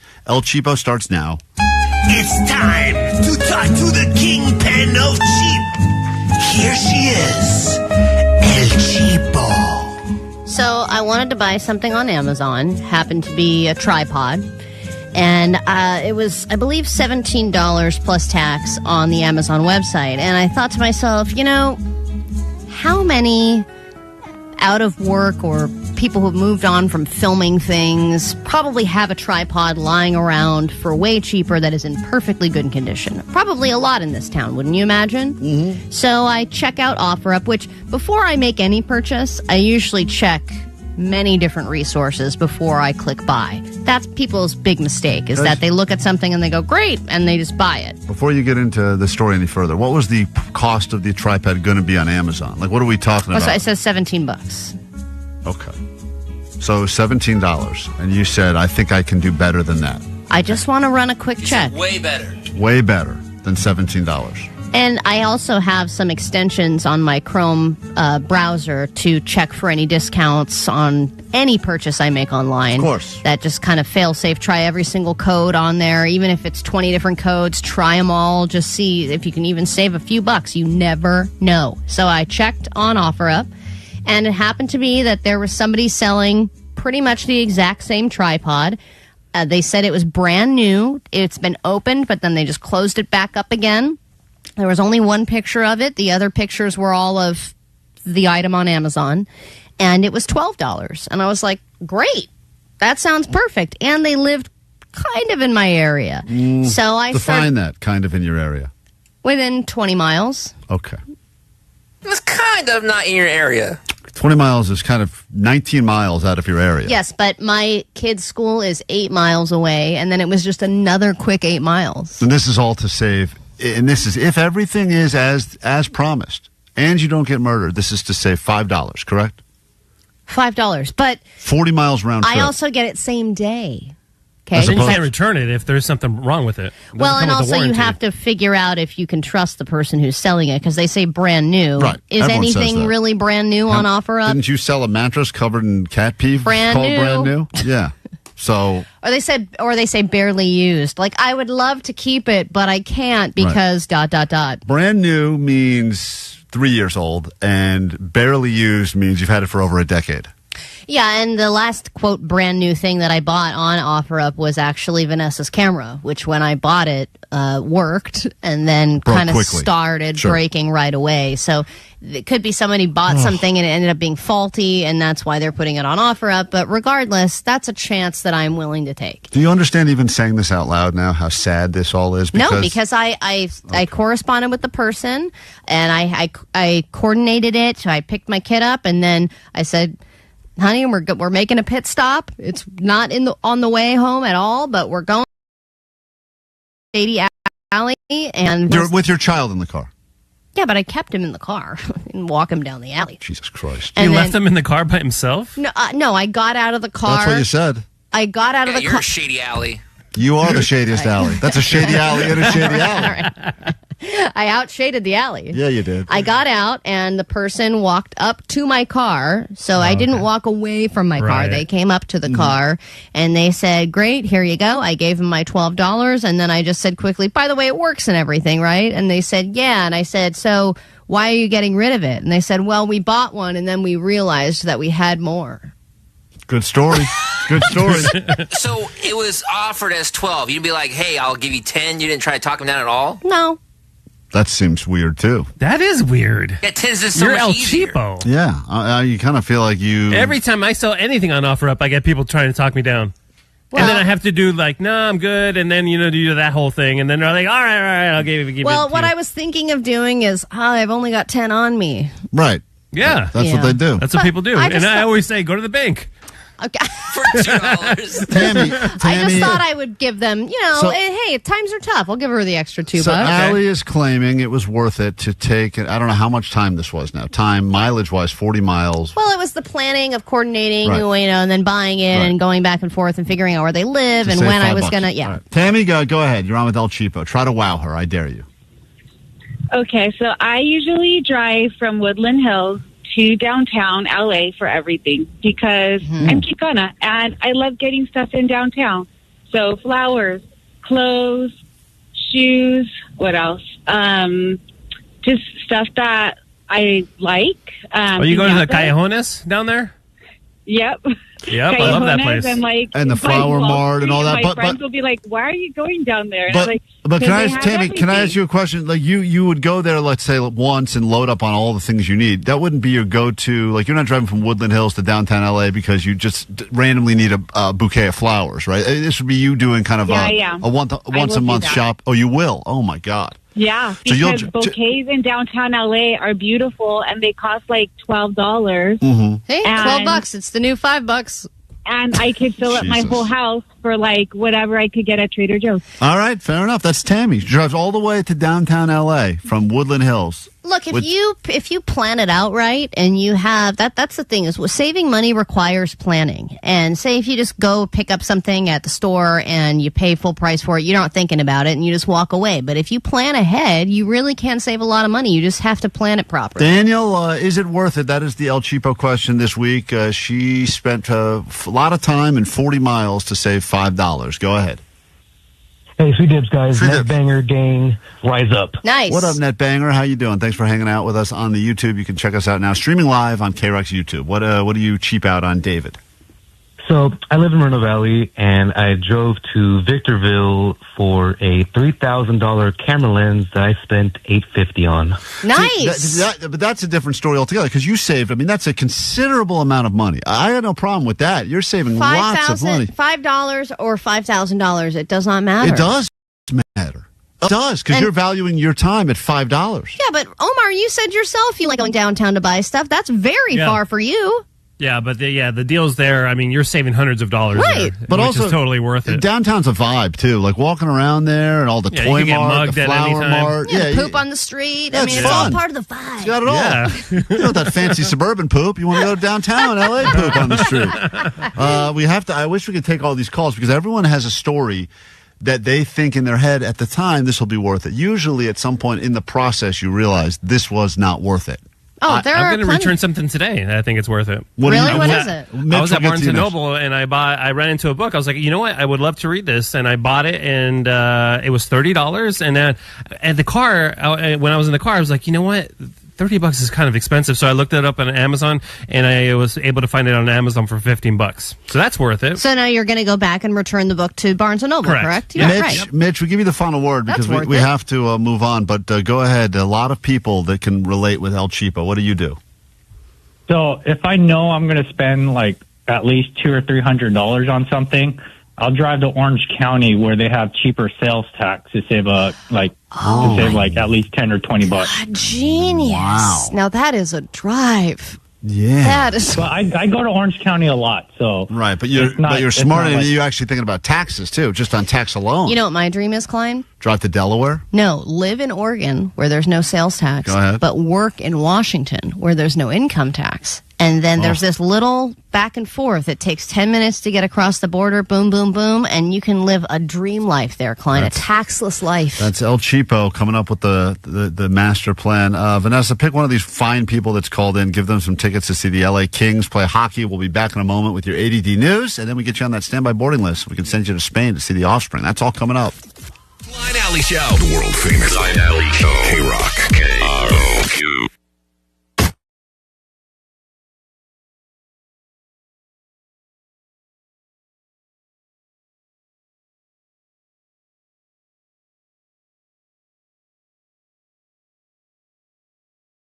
KROQ, we are Klein Alley Show. Although currently we are dressed as eagles to celebrate the greatest story to happen in Southern California in some time, the birth of the babies of Jackie and Shadow. Yeah, and I was able to get a really great deal on some highly inflatable eagle costumes just because I don't want Jackie and Shadow to get all the glory. When you think about it, anybody on a live stream can be a bald eagle and get attention, don't you agree? I don't understand what we're attempting to prove here by dressing up. I think this was one giant... you and Vanessa got inside of each other's heads, and you started hyping each other up and saying, oh, it'll be great if we do the show dressed like eagles. I think it's wonderful. Yeah, but... I like it too. Visually, I like it too because I'm not doing it. Right, of course. That's the best part. I tried so desperately this morning to shift this onto someone else. I was like, oh, it'll be just as funny if Jake comes in here dressed like an eagle. No, he can't fit in this costume. But we're going to attempt to, I guess, feed each other now. Well, yeah, because like I said, the big story yesterday was that they did their first feeding, and obviously it's fascinating. I mean, Omar, you've been gripped by this, right? Oh, yeah, You're one I of love it the to death. 80,000 people that have been watching Jackie and Shadow and seeing how their eaglets' lives are starting out. So why can't we get in on some of that attention? I guess we realized that, God damn, I hate this thing. This is so loud. What I realized is that people are obsessed with watching cams of eagles, and since our YouTube, live YouTube is kind of new, what could we do to maybe steal some eyeballs away from the much more popular eagle cam? And we decided rather than just be a better version of a radio show, which is impossible, we tried, let's just maybe dress like eagles, and maybe we get some confused, really slow adults that actually check out this stream and think that they're looking at the Jackie and Shadow Well, cam. some of the immediate comments on the YouTube live stream are that Klein's nose still somehow looks better than the costume's eagle nose. Thank you. I'll take that as a win for me. So do you want to share some of this beef stick as a nice breakfast? So I guess what we were going to attempt to do right now is recreate eagles feeding each other, because that is the thing that everyone's gone nuts about. If you haven't seen it yet, you're not yet watching the live Big Bear cam. But everyone thinks it's the greatest thing ever. In fact, I can't even play this audio because I can't even see my... I think I can get it. Could you have bought louder costumes, Allie? Or were there louder ones available? Look, there was another one that was really, really good, but it was like $200. And these ones were $37. Well, you got everything you paid for here. Okay, hold on a second. If you are wondering why it sounds different in here, it's because we are currently encased in eagle suits. And in a moment, we are going to attempt to feed each other. And I believe the meal this morning is a beef stick of some variety. Johnny, while you're here, can you please open up the beef stick, because I can't open it myself with my wings? Allie, I think we should let Allie try to open it up, because this was her idea from the very beginning. Let's let her... Well, and I also have a lot of respect for these eagles, because it is hard to do things without hands. Yeah, do it with your mouth. Put the mask on the right way. Well, I can't bite on it. Yeah, Allie's all ass backwards with her whole costume. Okay. And her face is coming out of the neck. Yeah, it's a terrible... Enough about my neck! The costume cannot accommodate Allie's giant long neck. If you are wondering what this monstrosity looks like, you can head over to YouTube. Johnny, open that up for Allie. What are you doing? No, I want Allie to try to open. It's a much funnier segment. Allie tries to open things in an eagle suit, because the reality of this is that it wasn't really that well thought out. I think they just got so excited about the eagle costumes that we just assumed the rest would figure itself out. Oh my God, I think I got it. And it clearly has not. So, yes! All right. So for anyone who's enjoying watching eagles do things, which apparently happens once a year around birthing season, maybe, just maybe, you'll enjoy this. Allie's going to okay, I'm going to go over there. Stick it up, and she's going to attempt. We're going to attempt to feed each other, baby bird style, mouth to mouth. This is a live feeding, which apparently is all the rage these days on the cams. So take this, real eagles. Hold on. Allie and I are going to attempt. Klein's stuck. I'm trapped. Hold on. Oh my God. This looks like some sort of weird porn. I got this stick in my mouth, guys. We just did a very successful and unsuccessful live feeding. Oh, beef tastes like cigarettes. Were you smoking again? You know what's funny about this dumb bit is that Allie thought this had enough legs to do once every hour. She goes, oh, we'll start every hour with a live feeding. And I said, I think if we do this once on the air, it'll be more than enough. Look, I also said we should wear these the entire show. Right, that was another big mistake. So but I didn't know how cumbersome they were going to be. I didn't realize we wouldn't have access to our hands at all. When we get back from this break, you will never hear of this ever again. So enjoy this memory while you can. The show continues next. And speaking of feeding, if you're the parent of a Girl Scout, father or mother, and you would like to prove that you are the best seller of the cookies, since we all know the responsibility falls on you, it's a chance for you to call us now. We'll let you try to outsell each other, and we will spend hundreds of dollars to buy boxes of cookies that we definitely don't need, but Jake will probably eat them all. That's next.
K-Rock, Klein Alley Show. Imagine for a second you eating tapas, maybe some patatas bravas in Barcelona, Spain. You could be doing that while watching The Offspring. We'll give you your chance to hop on the standby boarding list in 6 minutes right here on K-Rock. And before then, we give you this. Grab your Adderall. It's time for ADD News. All right, this is the newest thing ruining your sex life, your stank-ass jammies. According to a new study and according to many relationship experts, if you find comfort in those ratty, stained sweats that have holes in them and they're very comforting and comfy for you, they're actually not so great for your partner and they're sick of seeing you in them and it is turning them off. And if you opt for comfort over cuteness, it could mean the death of intimacy. I guess it means that you're sending this message that you have really no intention of having sex with that person later on, which is why you've chosen the ugly jammies. And they say that the best thing to do, yes, you can do, quote, sexy jammies or lingerie or whatever, but they said sleeping naked is one of the best things that you can do because you're not picking something ugly, you're not picking something cute, you're just picking what yourself. What about the fecal? There's fecal. Yeah, I don't know, Omar. I think it's weird, the fecal. Also, it does depend on how you look naked. Because if you don't look great naked, then sleeping naked is probably not your best move. For me, layering is my best move. But I like the feeling of sleeping naked, but my wife asked me to stop doing it. Meanwhile, it's funny you say this story, she wears my oldest, most rattiest T-shirts. That's what she likes to sleep in. Yeah. My old T-shirts. So because something about the fabric, it gets soft enough where it kind of feels like you're wearing nothing and you just feel all like drapey and cozy. But they are in bad shape. I mean, they look like old, weathered treasure maps at this point. But she likes them because they're soft and old, but maybe it's also because it's a deterrent to keep me away, according to science. Yeah, but do you really feel turned off by that? Nope. I feel like a guy seeing a girl in their shirt is like hot. Yep. Yeah, and she's tried to wear uglier underwear to sleep in, too, because she used to sleep in... I think she used to just sleep in a thong. What? That is so uncomfortable.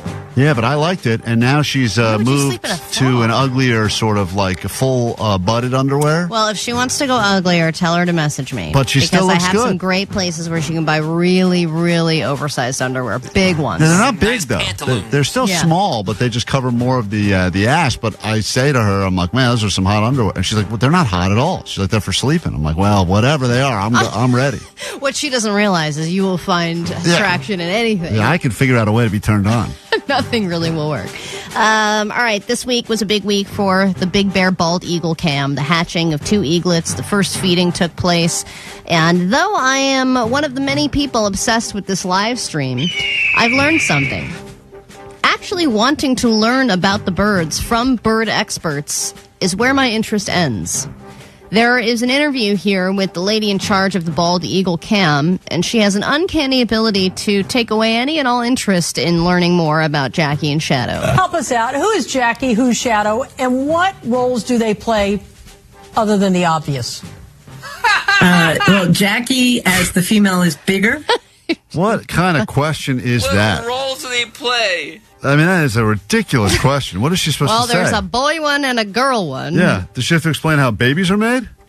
So she has a bigger beak and bigger ankles. Ha! Allie's a trendsetter. Jackie has bigger ankles. And you can kind of tell differences like that. And Jackie is the boss. If it's storming, she's the one on the nest, so that's her sitting. But he has tricks to play on her, and sometimes he puts sticks on her and things like that to make her have to get up and move, and then he kind of sneaks in on the eggs. He's pretty much at her beak and call. Oh, my I know. goodness. I couldn't We've been help hanging it. out too long. I couldn't help myself. I really couldn't. So I think really it's just the live Eagle Cam that people care about. Once you really start delving deep into the bird world, it gets dangerous. A lot of puns. And there's puns. Were they also dressed up as eagles? No, they were not, Omar, and that would have been They way don't have any funnier. integrity. Yeah, right? Yeah, that's right. We have integrity. You want to see our integrity? Check out the socials today, Klein Alley Show. You missed a whole hour of integrity. And then finally, just want to share a big story this morning. I know we talk about a lot of the flight problems that have been happening here in the U.S., but in South Korea, there were some fighter jets that were running some practice routes, and they accidentally dropped 8 bombs. Ooh, that's a real oopsies. That's so many bombs. Yeah. One oopsie bomb, I get it. And by the way, everyone's okay. It says it injured 15 people and it damaged some houses and a church during their military exercises. But yeah, to have 8 oopsies seems like too many. And I feel like if you're in the training process of a fighter jet, that's probably where the training stops. Right. All right. All right, that's the wrong button. Don't hit it. Oops, there it is again. Yeah. That's number 2. Stop hitting the button. It's not that one. Not again. Yeah, well, it happens eventually. All right, well, then your day at work, whatever you get in trouble for today, you can say, at least I'm not flying the fighter jets in South Korea and dropping bombs. We got a brand new hour of the show, which will be kicking off in moments. The first thing we do is reward you handsomely. Tickets to see The Offspring right here in Southern California, upcoming show in August at the Kia Forum. But also, that's not all. But wait, there's more. Get your name on a standby boarding list so you can travel internationally. This time, the trip is to Barcelona, Spain. You can see The Offspring again. It's part of KROQ's Mile High Club. So guaranteed tickets at the Forum on August 29th and potentially even more tickets to see them in Spain. If you want them, call right now. Be caller 20-800-520-1067. We come back, kick off a brand new hour of the show, and give you those tickets next on KROQ.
Show. 106.7 KROQ FM in HD Pasadena, Los Angeles, Orange County. This is the world famous KROQ. Viva Klein Alley Show! Thank you for that. Good morning and welcome to your Prequent. It's just after 9 o'clock. Time to make you a winner. You'll have this experience not just now, but again at noon, 3 and 6. All day long, all week long here at KROQ. And then we'll give away this trip on Monday morning. So you can go see The Offspring in Barcelona, Spain. We've sent a lot of listeners, a lot of miles to travel around the world and see some of the greatest KROQ bands of all time. And this is no exception. Caller 20 right now will instantly have the greatest day. And that puts us in Fontana. Hello, Sarah. Yes, good morning. Good morning. You are caller 20. Yes, shut up, net bangers. That's Nice, right. a net banger Another won it. net banger. Always love that. We are currently streaming. You can watch us on YouTube. And if you're watching, you can also call in and win stuff from us as well. Good job, Sarah. You've got tickets to see The Offspring at the Forum in August. You'll get them again. Hopefully, we call you back on Monday and give you the good news. You'll be packing your bags for Spain, all right? Awesome, thank you so much. Thank you for supporting the show in lots of ways. It means a lot to us. Listen, sure, that's one way. Tell some people about it. That's another way. And you can also watch us on YouTube. Appreciate it. Other than the siesta, what was your favorite part about going to Spain? Well, I love the siesta. Big fan of the siesta. I think it's the idea that you could pretty much drink outside everywhere. Oh, nice. That was always a Vegas thing. Yeah. But in Spain, you could just walk around drinking a lot. Cool. I was drinking way too much back then, but I still think that was one of the fun things about it. And you didn't get judged because when you're drinking in the middle of the streets, in the middle of the day, in the middle of the week, over there, it's classy. Yeah. And here you just get judged. Yeah, you're cultured if you do it there. Right. They're that guy must be going to a museum. And I'm like, that's right. Zachary. So you can do whatever you want. It's a choose your own adventure if you win the trip, but it's a cool thing we get to give away. And this hour on the show, we will meet the neighbors. Allie attempted to help a homeless man, but it backfired. Yeah, Seems to always be the case. So we'll get to that and so much more. If you need us, the interaction is thick at 800-520-1067. This is KROQ.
K-Rock, Klein Alley Show. You don't have to look far to come across someone that is unhoused. The homeless community seems to be growing by the day, and they are everywhere. And sometimes they have a really creative sign, and you go, today's the day I'm going to give $1. Sometimes you go, oh, this is getting out of control. But when it's raining, especially, you kind of feel bad about the whole situation because it's really gotten to a place now where, I mean, I drive a couple of different ways home every day. But regardless, I'm always driving by some pop-up tent city somewhere. Which is weird that you take a different way home every day. Every day. That's a different... Try to keep it exciting for myself. You know my move is I pretend I'm being followed. It makes my drive more fun. I know, and one time I did follow you because I thought you had some kind of secret on how to get to the freeway in a faster way, and it took me 20 minutes longer to get home. Right. But I ran into a couple situations this week. One, I did not end up helping the person, but yesterday I did end up helping the person. Now, the other day, I was at a light, and there was a guy who had a sign that said, need $10 for chicken, and chicken was spelled like the Chick-fil-A cow, you know, where they spell it like chicken with no C. Right. And I was like, this guy's got like a gimmick, you know, and I kind of saw him writing on the sign. He seemed like he wasn't like he put on an act. It seemed like he was one way when he was getting the sign ready, and then when he started walking back and forth with it, he had like this whole gimmick. You don't think he needed $10 for chicken? No. Who doesn't need $10 for chicken? I think he's trying to come up with a clever sign, and he's probably like, who knows these days? We talked about in Bamboozled, people have all kinds of fake stories that they're selling you to try to get money. So it's funny that you're sizing them up that way, and you're going to yourself, is this person dirty enough that I believe the story, or not dirty enough where I think that does their personality change when suddenly they're like, hey, I'm holding the sign, I look so sad, even though they're not really like that, you know, when they think you're not looking. But then yesterday, it was a rainy day, I was leaving a building, and I had my umbrella, and I saw a man who was obviously homeless. He wasn't panhandling or anything, but he was walking in the rain with a garbage bag as, like, over his body. And I was like, dude, that sucks. Like, he's walking around all day in the rain with a garbage bag around him, and the garbage bag didn't have a hood on it. It wasn't like he had jerry-rigged it for that, so he's getting rained on. And I have a short walk to my car, and I'm going to give this guy my umbrella. It's much nicer for him to have it than it is for me. I really don't need it, and I have more at home. So I walk up to him, and I said, hey, do you want this? Hold on. You offered to give your umbrella to the man in the trash bag. Yeah. And you had a second umbrella or no? No. You were going to give... Let me just get this straight, because this may be the most selfless thing that's ever been done. In a rare rainy day that we get in Southern California, because most people don't even have an umbrella. I look for anything. I see the dashes from car to building. Dashes are great. The random things people find in their car, like, I'm going to let this old Big Gulp cup be my umbrella, hold it over their head. People think if they can like lope a certain way, they'll get there faster. That's me. Yeah. But you actually had the umbrella on a rainy day and decided, I'm going to hand it to this man. Yeah, because he's going to be outside more than I am. Al, you're a better person than I thought you were. I really. Really? Yeah, because that seems like you're not loaning it. I mean, also you're pretty cheap, so to give the umbrella away, that means you got to go out and buy another umbrella. Well, it's interesting that you bring up that I'm cheap. So I walk up to him and I say, hey, would you like this umbrella? And he looks at me with wide eyes and he goes, no, that's your umbrella. And I go, yeah, but you need it more than I do. You're going to be outside. My car's right over there. Just, take the umbrella. And he goes, well, are you sure? I said, yeah, don't worry about it. Just take it. And he goes, well, let's at least walk with it to your car together. And then I was like, oh, man, walking under the same umbrella with another person is a very intimate thing. Very intimate. You have to get very close to fit under the same umbrella. I don't even like doing it with my own kids. I know. It's weird, right? You got to all step in unison, or one person's out. You get hit in the eye with that thing. It's like you're in a three-legged race. Right, it's terrible. So I'm like, all right, sure. And then I realized the umbrella I have, because it is so cheap, is super tiny, because I hadn't opened it yet. I had just walked out. And then I was like, not only is this umbrella so small that we have to get so close together, I couldn't open it all the way because it was kind of already starting to break. I feel bad it was just on the smell alone that guy had to get so close to you.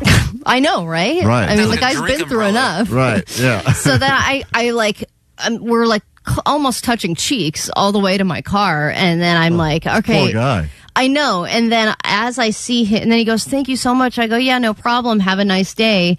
And then as he's walking away with it, I see it kind of collapse on itself, and I realize that I gave him a crappy umbrella that has broke? probably break. Well, I think he had to sometimes you have to really shove it all the way up there to get it to lock in place, But when I locked it in place, it seemed like the plastic part was kind of breaking off. This guy thinks you pranked him.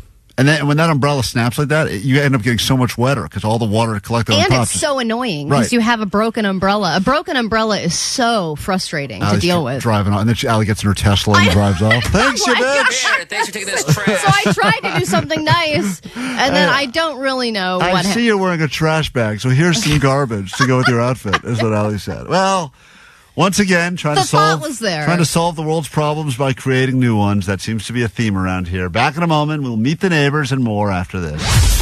Join the Mile High Club. Heck yeah, let's go. How would you like to join the Mile High Club? Oh my God, thank you guys. It's the KROQ Mile High Club. Get lucky and see your favorite KROQ bands in places all over the world. Destination 7. Go emo while exploring the Gothic Quarter. Take a dip at one of the best beaches in the world and snap a selfie with a Picasso. When you flamenco dance your way to see the Offspring in Barcelona, Spain.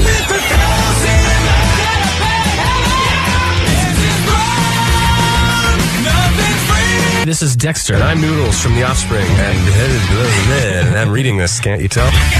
Listen to 9, Noon, 3, and 6 and instantly win tickets to their show at the Kia Forum August 29th.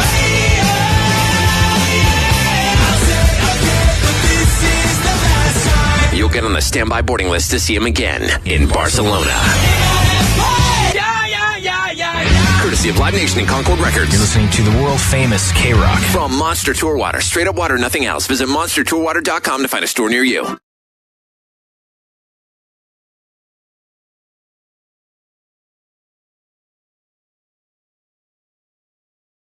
Apologies for all the people that are sitting in their car, even though they're supposed to be in their job right now, waiting for the exciting conclusion of this petty claims court. And before Allie or her wife Katie say anything, and Katie's on the phone still, Omar, you got to witness the conversation that just happened off the air for the last 5 minutes between the two of them. The fighting did not stop for almost that entire song and commercial break.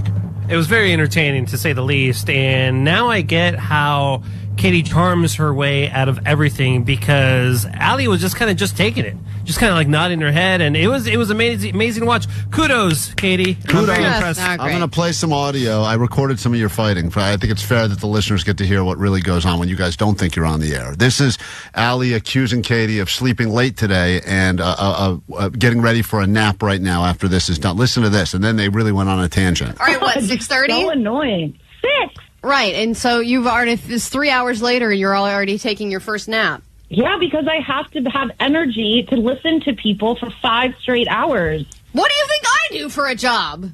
It's different, Allison. What happened to Sweetie?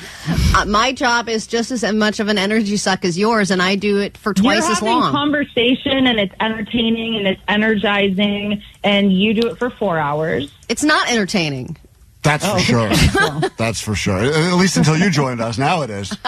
That was just some of the fighting that was going on behind the scenes. And the phones are lit up now, of course, well over the 100 votes we asked for. People have strong opinions in the petty claims court battle of Allie versus her wife. She accuses her wife of trying to get out of some chores. Get out of the one I'm going to quote you. Get out of the one chore she does, which is... I didn't say one chore she does.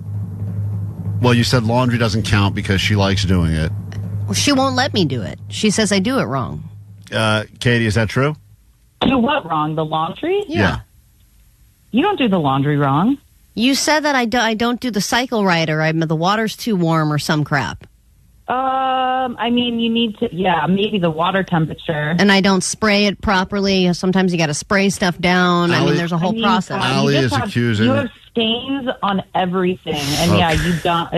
That's poogers for you. All right. Allie's wife is accusing Allie now. I don't even know who's the defendant anymore. It seems like they're both defendants somehow.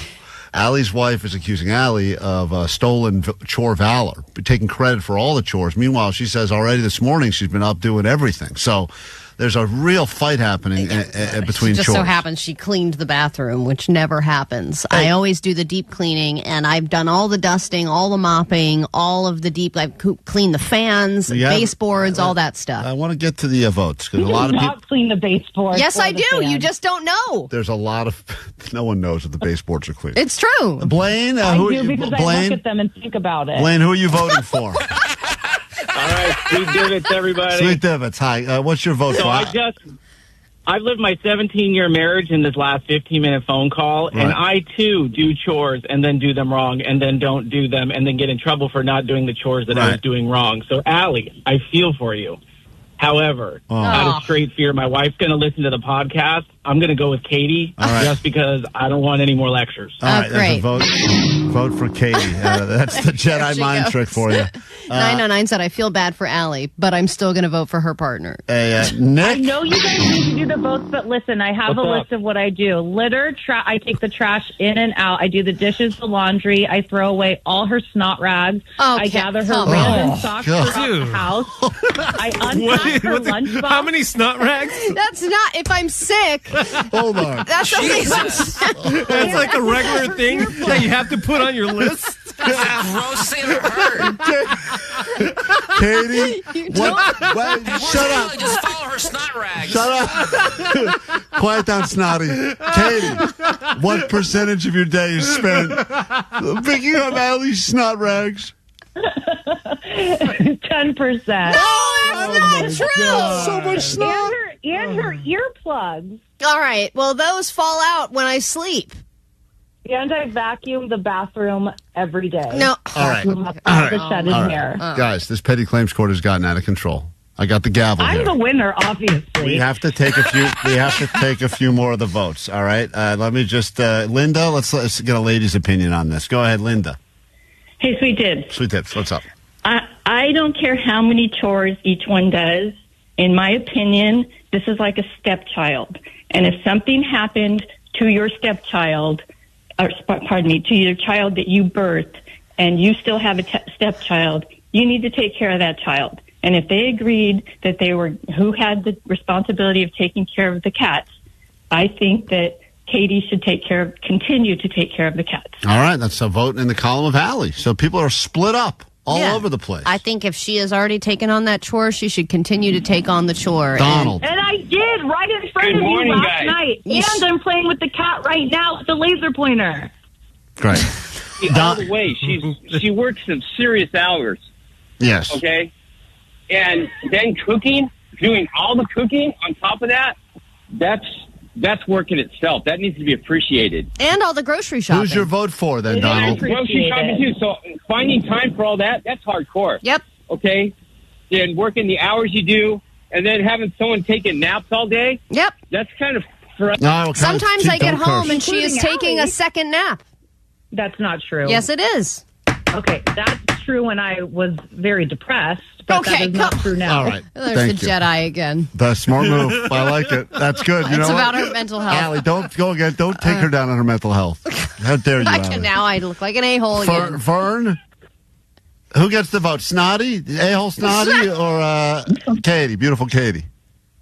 You guys are all punk bitches, man. You need to stand up to your spouses. So in that spirit, I'm voting for Allie. All right. The votes have been cast. I'm looking at this text line. There is no shortage here. Katie wins for the snot rags alone, says 336. In the case of Allie versus her own wife. Allie should clean everything because she looks more homely. Damn!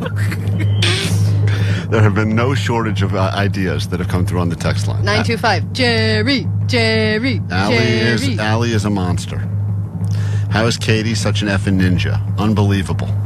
Must be the world's greatest therapist. Mm-hmm. She's convinced She me. is a wonderful therapist. She's convinced me now that not only is Allie wrong, but she's disgusting.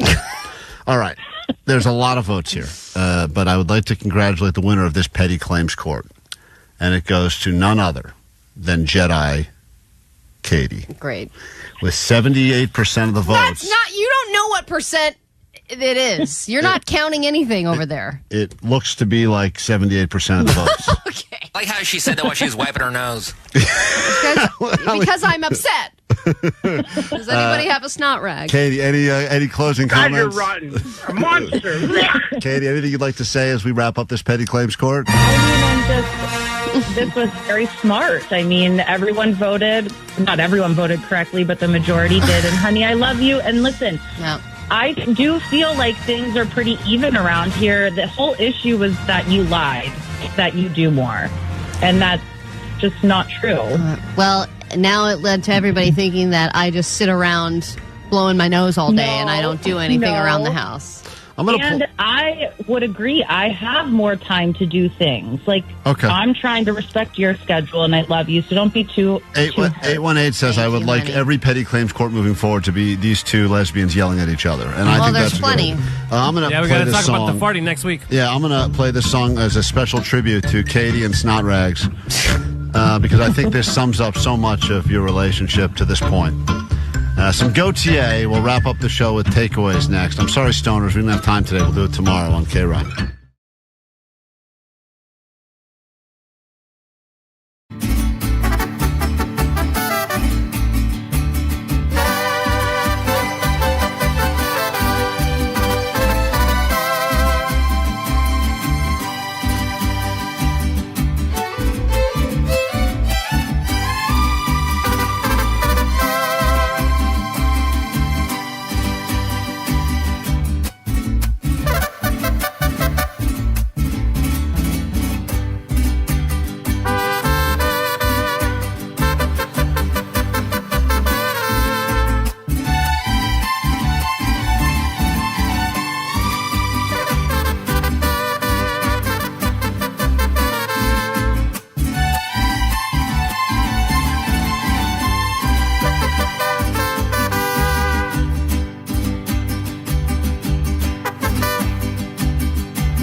KROQ, this is a warning before we meet the neighbors. Check out what's happening in neighborhoods all over Southern California. We just want to warn you that if you're new to the show and you listen for a few days, you could become addicted to the show. And as a result, if you have family members that are forced to listen because they sit in the backseat of the car or they're in your house, they could become addicted as well. And this is the effect, the after effect of someone that has an addiction to this show, which we appreciate. It's good for us, but not necessarily good for you. You got to hear this, Allie. Hey guys, long time listener here. I've been a fan for a very long time. And I usually put your show on when I'm cleaning the room here with my daughter. And she's picking up on your little drops, especially Allie's racist remarks. Now my daughter keeps saying, emo, gamma. I just think it's a little racist. I'm sorry, guys. I'm gonna stop listening to your show. Thanks, Allie. Yeah, we just lost that listener. Because the daughter sang your famous quote over and over again in the house. I only did that per Omar's request. Well, still. That is true. Doesn't matter the reason. Doesn't matter the reason. It's a real problem. Don't you have any lines you won't cross?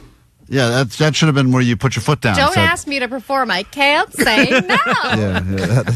Allie's biggest Achilles heel is her own self, and she. It's my step brush heel. Oh, and a 5, 6, 7. 8. All right, let's get into your Meet the Neighbors right now on KROQ. Hit it. Meet the neighbors. That's what you gotta do. Say hello, shake a hand, share a smile, and make a friend. Meet the neighbors. Their dog just crapped in your yard. So much happening in neighborhoods all over Southern California. It's an opportunity for us to look at some of the absolute favorite things we came across in our own neighborhoods, and we love it when you send stuff our way. We got a ton of stuff on the DMs at Klein Alley Show. Quickly, last week, you know how we talked to my neighbor Marcia, who needed some help with some large Amazon packages? Oh, yeah, that's right. She accidentally ordered 3 chairs instead of 1 and couldn't get rid of the other 2. Yes, and what's funny is that we had several people call and offer to help Marcia return those recliners so that she can get her money back. And she said, "Thank you so much for having me on the show." The woman who called me asked about, who sent me some phone numbers, who called in to help me, but now I've lost the phone numbers. Oh, could you Jesus please resend Christ. them? No, Thank you so much. We did our part. We stepped up. We helped a neighbor and then connected her with a listener that said he'd stop by with his truck and pick up those recliners and help out another citizen of Southern California. That's what it's all about, but that's all. We can only do so much. Jake, what's happening in your neighborhood? Garrett saw something just amazing. He writes, I was driving down Foothill in La Crescenta when a loud, speeding BMW tore by me. Then, suddenly, cop car, lights on, goes after them and pulls them over. Very rarely do I witness such swift justice. So it was quite a moment. Would love to see more of this in Sunland Tahunga, but I know it's pointless to even consider such a possibility. Oh, it still has to end negative. No, it's funny. The guy finally saw the police stepping up. And catching somebody. Or maybe they caught the tail end of a high-speed pursuit, which is always a dream to see that. Cool. But, yeah, and it's still not happy about it. But that's probably will never happen again, but... That's why we need more citizens' arrest, vigilante justice. Allie, what's happening in your neck of the woods? Well, there's a guy named Dan. I love seeing posts of people that are just really mad at different restaurants, especially hugely popular places. And there's a really popular Italian deli by my house. It always lines out the door. And Dan says, Italia Deli, lousy customer service. Walked in, picked a number, waited 5 minutes. That seems like not that long of a time to wait. I know. I was number 67. The number counter on the wall indicated 50. After waiting for some acknowledgement, some big shot walked in and started placing his order without caring what his number was. His number was 68, by the way, which is after mine. Staff did nothing but took the order. I guess if you walk in like an entitled big shot and start to order, the people in line don't matter much. Seems like they should have some customer service, especially when charging $23 for a sandwich. I walked out and will no longer support them. There are too many other places to eat that appreciate their customers. It is interesting when you are at a place that does a take a number system, and there are some people that seem to have hacked the system, though, and they walk in, and maybe they're just picking up or something, but you're always going, what? Well, a lot of times they don't ask to see the number. So if you just are able to, sometimes people grab the number. You walk up first. Right, you just walk up, start ordering. They just take you at your word. That system's a little flawed. I mean, they're assuming that everyone's going to play by the rules of the take a number system. Well, and it is one of those places where it is very small in there and chaotic, and I think the people behind the counter are just like, who's next? Just what? Tell me your sandwich. Hey, Allie, what does that Italian kitchen sound like? Hey, I'm looking the Wakanda. Oh, great. I had to come back to bite you in the ass. You're welcome. Allie, actually, I'm Italian, Allie so I is can do Italian. that. It's the one she's got the pass on. Sherry is looking to pawn off her housekeeper on someone, and she says the following. I have a recommendation for a housekeeper who is now available. Wakanda. What? Oh, no. Jesus Christ, Allie. You don't know what the housekeeper sounds like. Oh, my God. There's no need for that. Unbelievable. But he could have played the Italian one or any of the other ones. He doesn't have that yet. Her name is Guadalupe. And she is a sweet, dependable, efficient, kind-hearted woman available to start cleaning immediately. Why is she fired? Why does she no longer have her job? own vacuum cleaner. Does not do laundry. Would prefer to not do dishes. What? And has hard times bending down. Dude. So I'm just trying to figure out, if you remove all of those tasks, What is she really doing? Well, she's wiping down counters. She's vacuuming. She just needs a vacuum. I guess, but it sounds like with the no laundry, the no vacuuming, the no bending down, and doesn't do dishes. No bending down does seem like it would be problematic for a Yeah, house. so anyway, but she's very sweet, so she's available if you'd like to contact, which I find interesting whenever someone tries to, you think they're like doing this person a service, but it seems like she's trying to move on and wants to kind of foist her on other people. Of course, it seems like she wants to fire Guadalupe, or has already, and she feels bad about it, so she's trying to get her another family. Guadalupe, if you were fired, how would you respond to learning the news that you lost your sweet cleaning gig? I get it. Another day. Another dollar. We've got a world premiere song for, actually, I don't know if that's world premiere, but it's new music on KROQ, and it's from Halsey. Nice. Halsey is, do you remember when we did Halsey loves eating cereal. We used to eat cereal with Halsey. Which was a big Well, we fan. did a blind taste test. Yeah. And She's I pretty believe good. Yeah, she was very good. She's very good at figuring out what cereal she's eating. She knows, she's a cereal connoisseur. She's got a new song called Safe Word. This video would highly recommend. It is being in the room with sexual. only other men watching that video, and they were like, "This is a great song." I'm like, S&M video. It is intense. I don't even know. It's definitely NSFW, but damn. There's her self-pleasuring herself on camera. I love it. Anyway, this is new Halsey. I don't even know if the song's any good. I just like the video. I watched it on mute. Here's the new Halsey. It's called Safe Word. It's very punk rock, and it is on your KROQ. This is one I would recommend turning it up for. Enjoy.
stupid eagle costumes to celebrate the birth of Southern California's newest residents. And that means we're going to do some takeaways. If you want to see how ridiculous this thing is. By the way, I think my suit ripped, Allie, because it's not keeping the air in. Up. Hold on. It's not zipped. God Someone damn. help Klein zip his eagle Hold on. costume. There we go. Okay, Now I'm zipped up. Okay. We will get into your takeaways now. Anything you take with you from today's show. If you have not yet checked out, Johnny, we're set. I figured it out. Don't worry about it. help him. No, I don't need Johnny's help. You gotta here. zip it up all the way. Yeah, you gotta Thank zip you. it up. All right, relax, everyone. It's very claustrophobic in this thing. Can't breathe. This is actually a great disguise if you want to make meth, like Breaking Bad style. Just dress like two eagles. Someone pointed out earlier, Klein and Allie look like they should be standing outside of a used car lot today or trying to convince you to let them do your taxes. But we are not. We are the Eagles from Big Bear. And Jackie you can and Shadow. check out the YouTube stream right now because visually, this thing is It's also disappointing. a letdown. That's your eagle impression. Come on, Klein.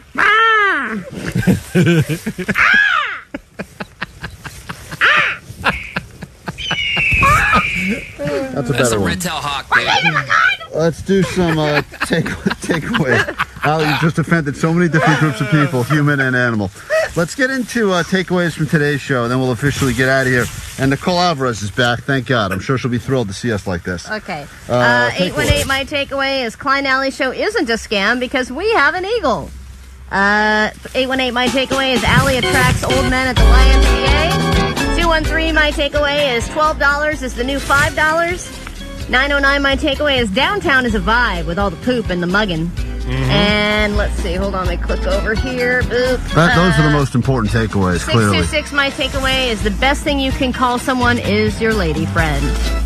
Yeah, we did, Jake. Special lady friend. Tomorrow we got to get your special lady friend on the show. I don't want to ruin your date tonight. You made a good point. You're very excited about going back to, Deftones tonight, and I get that. And for all the listeners that'll be there, including the one that's going to be meeting the band, have a good time. But after tonight, please talk to her. I'd like to get her on so we can get some clarity as to where your relationship sits. All right. We obviously need clarity. If you need us in the meantime, you can find us on the GOAT line. That number is 844-956-GOAT. Tomorrow's a Friday show, which means Pick Your Poison Friday for some Allie Knows the News. And we got more stuff to give you. Also, the Costco, I think tomorrow, Vanessa, is tomorrow the day? Yes, tomorrow's the day. The Costco guys will be here. That's right. The Rizzler. It's very exciting. Viral sensations in our studio tomorrow, just when you thought we couldn't outdo ourselves with today's big guest, the Inflatable Eagles. Just wait till you see tomorrow's show.